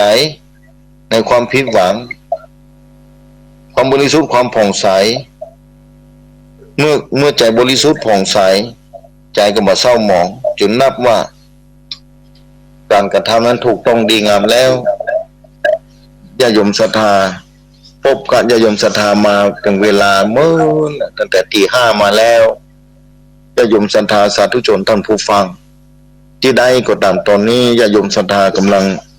เดินทางมาที่วัดแล้ววันนี้เป็นวันศีลเนาะเดี๋ยวจะรับสายผู้ธรรมะมาป้ากันในเมื่อค่ำเด้อศรัทธาเวลา 20:00 นเครื่องสีขาวเพื่อชาวประชาในเครือข่ายต่างๆที่รับช่วงจากคลื่นสีขาวเพื่อชาวประชาออกอากาศแต่ละที่แต่ละแห่งเจ้าวันนี้เวลาก็ใกล้จะหมดเหลือคงบ่กี่นาทีเนาะประมาณ10 นาทีนี่ก็จะเพื่อเวลาไปทางสถานีพ่องให้พ่องที่ฟังอยู่เจ้านี้บางคนกล้ามาเปิดตั้งแต่6 โมงบางคนฟังแต่เจ้าแล้วหลายสถานีด้วยกันหลายสถานีได้รับความเมตตาเพราะฉะนั้นนนโทรเข้ามาเนาะศรัทธาอู้จากกันเห็นรอบหนึ่ง นะเดี๋ยวจะเปิดสายยังไม่ได้เปิดเนอะ โทรเข้ามาแถมเดี๋ยวเพราะว่าญาติโยมศรัทธากำลังเดินทางมาที่วัดมาทำบุญใส่บาตรตอนเช้ามาไหว้พระสมาทานศีลเดี๋ยวอูธรรมะแล้วเสียงจะรบกวนเข้ามาที่ศาลาพุทธละนี่คือศรัทธาลองโทรเข้ามาพออภัยพอฟังอยู่ยังไม่ได้เปิดนะเดี๋ยวจะเปิดโทรศัพท์ก่อนไอ้ที่ไม่ได้โทรตะกี้โทรบติดโทรเข้ามาแถมใหม่เนอะตอนนี้อูจาตั้งแต่เจ้าละศรัทธาอูธรรมะไปอูอยู่กันไปเวลาไม่ได้หมดหรือเปล่าประโยชน์มาอูมาจามาพบปะกัน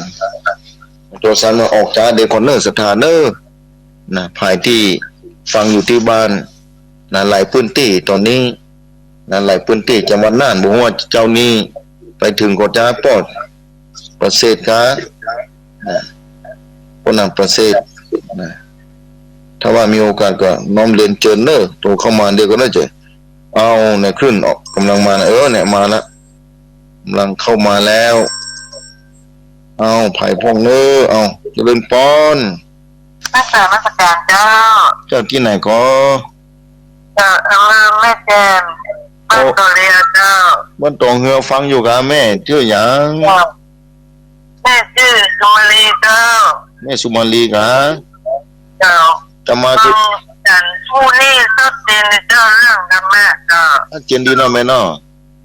ลูกแม่ก็สวดมนต์เนาะสาธุโอ้ดีแล้วแม่สวดตรงนั้นน่ะโอ้ดีแล้วแม่สวดตรงวันนั้นเนอะจะไปล่าเนอะไว้พระสมมตินะแม่นะ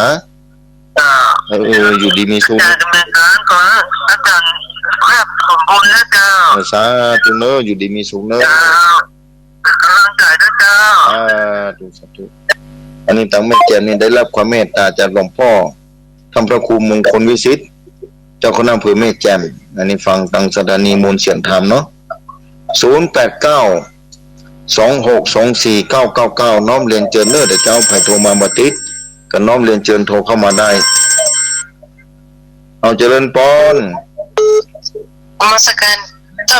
กูบาค่ะนี่แหละปอนเริ่มจิเคียเจ๊ขี้โคกที่เดี๋ยวใส่ยมโมเนอะใส่ยมโมเนอะอันนี้ใส่มาบราซิลเลยลูกนั่นแหละมาดูจุเพื่อไม่สร้างมานี่นะสาธุอนุโมทนาไปกันหลายๆเนอะวัดจันลูกไปแล้วนะมาลูกด้าฮัลโหลน้าหูเดียฮัลโหลโอ้ลูกไปแล้วนะลูกไปแล้ววัดจันลูกไปแล้วคณะศรัทธาวัดจันเปิดกันแล้วเจริญปอนไม่สาถามพระอาจารย์ครับโอ้วันนี้ตั้งเมืองน่านกะครับเมืองน่านปวดหันประเสริฐครับที่ตามเราพังตลอดทุกวันประจำครับปวดหันประเสริฐเนาะโอ้นึกว่าไปบ่ถึงแล้วก็เมืองน่านเจ้านี้นะไปถึงอยู่เนาะครับปวดหันประเสริฐมันแดงน้าน้อยครับปวดหันประเสริฐเนาะครับฟังเดียนสถานีน้าน้อยครับน้าน้อยนะ11.5เนี่ยของวัดฝั่งข้าเนาะวัดประคาครับวัดอันหาธรรมสุจินครับธรรมครูสุจินเนาะโมทนาเนาะปอนปอนน่ะเนาะขอให้ท่านจงมีความสุขความเจริญอยู่ดีมีสุขนะครับแม่สาธุเนอะไว้สาครับสาธุเอาใส่ต่อไปเจริญปอนค่ะพระอาจารย์เจ้าท่านพระอาจารย์เจ้าจัดที่ไหนก้อนี่แอมป่าเป้าเจ้าบ้านท่านสามเจ้าให้ขมูลกะเจ้ายังไม่ฟังอยู่เนอะไม่ฟังอยู่เนาะเวียงป่าเป้าเนาะเจ้าจะสาธิตชัดเจนแล้วก็พระธรรมของท่านก็ชัดเจนท่านเจ้าแม่เขาส่งน้ำพระธาตุวันนี้เจ้าอนุโมทนาด้วยเนอะเจ้าสาธุอนุโมทนาด้วยเจ้าขอให้สาธุเจ้าสาธุเนอะอันนี้แม่คำมูลวันห้างต่ำเจริญพรขออย่าเจ้าค่ะอาจารย์จัดที่ไหนก็แม่อย่าอยู่นี่มันบอกเจ้าไม่หลงแล้วเจ้าไม่หลงฟังอยู่กับมาเจ้าฟังอยู่กับแม่ฟังแต่เจ้าเราโทรมาติดแม่ฟังเจ้าฟังจังหวะเจ้าสาธุบ้านบวกเนาะแม่อยู่บ้านบวกอย่า เจ้ามันบวกกันเป็นดูดาวไม่ใช่เจ้า บ้านบวกดงดามเนาะ เจ้า อยู่ดีมีสุขนะแม่เนอะ เจ้า รักษา ทำมาจากบ้านทุกวัน แล้ววันที่3จะไปที่พานามาแม่ ไม่ไปบนลูกอะแข่งสิว่าจะแข่งแต่ว่าใครดีไปบนไหนบนลูก เป็นยังแม่ไม่เอาเนาะ เจ้า อยู่ดีมีสุขนะแม่เนอะ เจ้าว่าเสียเจ้า รักษา กำลังใจแจ้ง 089 2624 999เอาเจริญปอนเจริญปอน ว่าเสียเจ้าท่าน นี่เสียงไม่ลาบ้านพวงคำกะ เจ้าแม่นะเจ้า แม่อุยลาแม่อุยหมอนลา แม่ฟังทั้งวันเด้อ บ้านกะแม่อุยลา ท่านจะมาว่าท่านผ้าขาวนะเจ้า พันนำนี่ไปกู้ปีแม่ ปีแล้วก็ไปกับกู้ปีเนาะบางปีถ้าติดธุระปาปังก็ไม่ได้ไปกับคือว่าจะ มา ไป ดีนะ วันที่3กู้ปีนี้ไปวันที่3แล้วแม่เนาะนี่วันที่3 แม่จะปัดจ่ายไปเด้อ สาธุแม่อนุโมทนานะแม่เนอะ เจ้า วันที่ท่านอาจารย์มันจะอยู่สบายดีก็เลยนะ 3สบายดีแม่ เออ แม่แข็งแรงดีอยู่เนาะแม่เนาะ ไอ้แม่แข็งแรง ดีแล้วแม่เน แม่ อะ คอยวาดไปอย่างแม่กำกากไป อาการดีแล้วแม่สร้างบารมีไปนะแม่เนอะ เจ้า ถ้าเขาตังลีก็ฟังกันนักแม่เหนียวแน่นเหมือนกันเนอะตังลีนะ เจ้า โทรมาตลอดได้หลายสายนะตังลีดีนะโม แม่ฟังตลอดเด้อ สาธุอยู่ดีมีสุขนะแม่เนอะ ฟังทุกคนทุกอง ดีละฟังธรรมะแม่อนุโมทนากับแม่เนอะ ไปจ่าเด้อเจ้า ธุอยู่ดีมีสุขบุญรักษานะแม่เนอะ 089 2624 999น้อมเรียนเจิญศรัทธาเดี๋ยวสักคำหนึ่งคงจะต้องล่ำลาญาโยมสภาเพราะคณะศรัทธาได้ปากันเดินทางเข้ามาที่วัดที่วาใสขันดอกไม้ทูบเทียนแล้วมาตอนนี้ภัยพ่องที่โทรมาติดก็โทรเข้ามาได้เนอะยังอยู่กับศรัทธาหลายนาทีอยู่เนาะประมาณ10 นาทีอยู่ตอนนี้เหลือ10 นาทีอยู่โทรเข้ามาได้บางวัดก็มีการไปวัดไปวาศรัทธาบางคนอาจจะไม่ได้ฟังถ้าตรงกับวันติดวันพระนี่นะเมื่อค่ำนี่เวลา20 ทุ่มถึง4 ทุ่มสถานีคลื่นสีขาวในเครือข่ายต่างๆหลายพื้นที่ที่ลิงก์สัญญาณไปในจังหวัดต่างๆแล้วก็น้อมเรียนเจริญเนอศรัทธาสาธุชนท่านผู้ฟังบางคนอาจจะอยู่ที่ใกล้ที่ไกลตอนนี้คลื่นวิทยุไปได้ทั่วโมดศรัทธาบางคนฟังจากโทรศัพท์ก็ได้ฟังจากเฟซบุ๊กของท่านพระครูอภิวัฒนวิกรมก็ได้เฟซบุ๊กวัดพุทธศรีคีรีก็ได้หันหุ้มตัวว่าครูบาอาจารย์ตนได้เป็นจะได้เปิ้นเตะที่ไหนบ้องใครฮู้จักก็ได้ญาโยมศรัทธาเนาะ089 2624 999มามาจากการตอนเจ้าไอ้พ่องที่โทรบัติดก็โทรเข้ามาได้เนาะศรัทธาเนาะเอาไม้ของสายหนึ่งแล้วเจริญพรพระเจ้าท่านอาจารย์นรศาเจ้า แม่อยู่ที่ไหน แม่อยู่ไม่ลานนี้เจ้า แม่ลานมาแล้วไม่ได้มาเมื่อนั้นแม่ลานนี่นะ ฟังตัวมันโทรกับการเพื่อนเจ้า วันนี้โทรติดเลยนะแม่เนอะ อาจารย์จะแม่วันวัด อันน้ำวันที่เนี่ยก็เจ้า วันที่3แม่ ลองทีจะปล่อยเนาะจะไปแปะกับอาจารย์ว่า คนนักแม่มันเถอะก็มาได้ปากันนะคนนักขนาด โอ้โหแล้วปีนี้มันจะน่าขนาดโหเนาะ นะปีนี้นะจะนักบัดดำในปีนี้นะเขากลัวโลกคนรู้ละโลกกว่านี่เนาะแม่น นั่นละเจ้าแม่จะปล่อยเหมือนกันนะนั่นนะมันเล่าว่าปะอยู่แค่เนาะ เราว่าปาอยู่กันทำมันเถอะก็อยู่ที่ ถ้าจะยังจะโซ่แผลพระอาจารย์นะมันเถอะก็อยู่ที่ แม่จะค่อยหอม มันกันเทศกันทำไม่ได้ อ๋อได้แม่เป็นยังแม่ ทุกวันเนาะแล้วก็มันโทรกับตอนเปลี่ยนเนาะ แม่นแม่น เมื่อคืนก็โทรกับตอนแม่จอนี่มีโอกาสโทรตอนฝ่ายนี่อยู่ แม่แม่ชื่ออย่างก็แม่ แม่ยองคำเพิ่งอุตสาห์เจ้า เอาแม่ยวงคำเนาะ เจ้าอยู่อันนี้เวลาอยู่ใกล้ๆกับพ่อใจขาวน่าจะละก็อาจารย์บ่อยๆเหมือนกันนะ อ๋อนั่นกันแม่ที่ มาทำมากับป้าเหมือนกันนะที่ว่าประชดมนวัด ว่าใส่ขาว สี นะ เนื้อซอยกับป้าแต่ที่ว่าลูกน้อยชะตาไปหอมพระอาจารย์นั่นนะ โอ้อนุโมทนาเนี่ยมันเนอะ พอมีซองกับหล่นเอาไปหอม อนุโมทนานะแม่เนาะ นี่พระเจ้าว่าแต่เจ้า อยู่ดีมีสุขนะแม่เนอะแม่ยวงคำเนอะบันเมลานเนาะ เจ้า บุญรักษาแม่บุญรักษาแม่อันนี้อำเภอลีเนาะตำบลแม่ลานอำเภอลีปะกันบ่อยครั้งนะแม่ยวงคำพวกนั้นที่ผ่านน้ำเนอะวันที่3นี้นะตามธรรมดานี้วันที่3เดือนมีนาคม2563ปีนี้จะมีการเปลี่ยนผ้าครูบาเข้าปีหลวงปู่ครูบาท่านเจ้านะท่านนะสรีระร่างสังขารท่านยังอยู่นะมีการเปลี่ยนผ้าคู่ปีเอาคำไปปิดสรีระร่างท่านเจ้านะใจชีวิตมายาวนานเพื่อพระพุทธศาสนาเพื่อคนอื่นสร้างบารมีมาโดยตลอดครูบาเจ้าพิจัยเขาปีแต่ละปีนั้นมีคนไปกันมากไปกันหลายน้อมเรียนเจอเนื้อศรัทธาถ้ามีโอกาสก็ไปคนนักเหมือนกันนะไม่ใช่ว่าเหมือนกันนะคนเป็นหมื่นเมื่อคนเป็นหมื่นนี่บางทีก็ซ้อหาการมาปะ เมื่อซ้อหากันมาปะก็ต้องขออภัยตัวอีกแล้วก็ไปนะไปกู้ปีญาโยมศรัทธามีโอกาสก็น้อมเรียนเจอเนาะในโอกาสเจ้านี้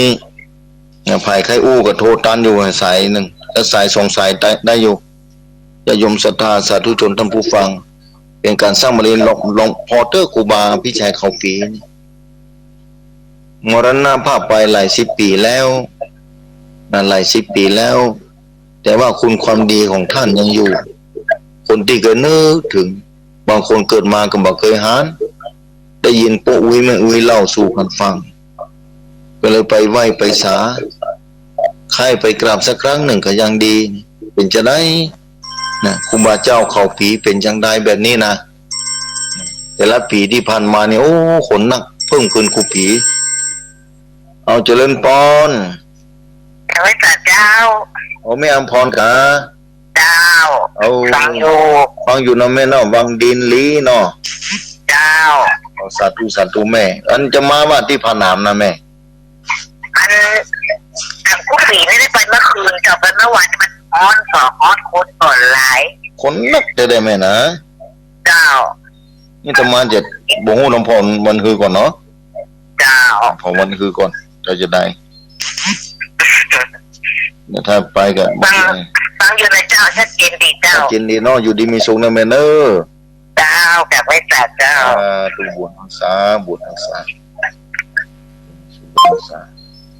เอาละญาโยมศรัทธาสาธุชนท่านผู้ฟังเวลาก็จะได้มุดลงไปแล้วมาป้ากันแถม2 ทุ่มมืดเมื่อคืนเนาะตั้งแต่2 ทุ่มจนถึง4 ทุ่มเป็นต้นไปนะอุจาภาษาธรรมโดยรายการธรรมะจากยอดดอยจัดรายการเวลา2 ทุ่มเจ้าวันนี้ก็ต้องขอบคุณเจ้าของสถานีทุกสถานีที่เปิดโอกาสให้สาธุชนท่านผู้ฟังรายการธรรมะเมื่อค่ำเป็นประจำของเจ้าของสถานีต่างๆนั้นได้สร้างบุญญาบารมีอย่างเต็มที่และเผยแพร่พระพุทธศาสนากำจูศาสนาของพระสัมมาสัมพุทธเจ้าเป็นบุญอย่างยิ่งแล้วญาติโยมศรัทธาสาธุชนท่านผู้ฟังทั้งหลายเจ้าวันนี้ก็ได้มุดเวลาลงมาป้ากันเมื่อค่ำเก้ากับผมอัตมาภาพพระวรรณชัยชยานันโทวัดพุทธศรีคิรีตำบลบ้านแปะอำเภอจอมทองจังหวัดเชียงใหม่ข อนำรายการนี้จะท่านผู้ฟังไปก่อนปากันใหม่ถ้าเจ้าวันอาทิตย์หน้าพุนเมื่อข้ามปากัน2 ทุ่มเป็นต้นไปบุญกุศลใดที่ญาติโยมศรัทธาสาธุชนท่านผู้ฟังได้สั่งสมบุญบารมีมาดีแล้วขอเป็นพระบาปัจจัยคือสาธุชนท่านผู้ฟังมีความสุขมีความสวัสดีปลอดภัยกุอย่างพบปะแต่ความสุขความเจริญในชีวิตเข้าใจสัจธรรมของพระสัมมาสัมพุทธเจ้าบุญกุศลที่สั่งสมมาแล้วคือเป็นเสบียงคือเป็นสะพานคือเป็นบันไดไก่ขึ้นเมืองฟ้าคือเป็นสะพานข้ามวัฏสงสารคือเป็นสะเปาคำไปสู่ดินแดนนิพพานเจ้าในอนาคตการตั้งหน้าจงจับมีเจ้าวันนี้ขอยุติลงไว้เพียงเท่านี้อายุวันโนสุขังพระลา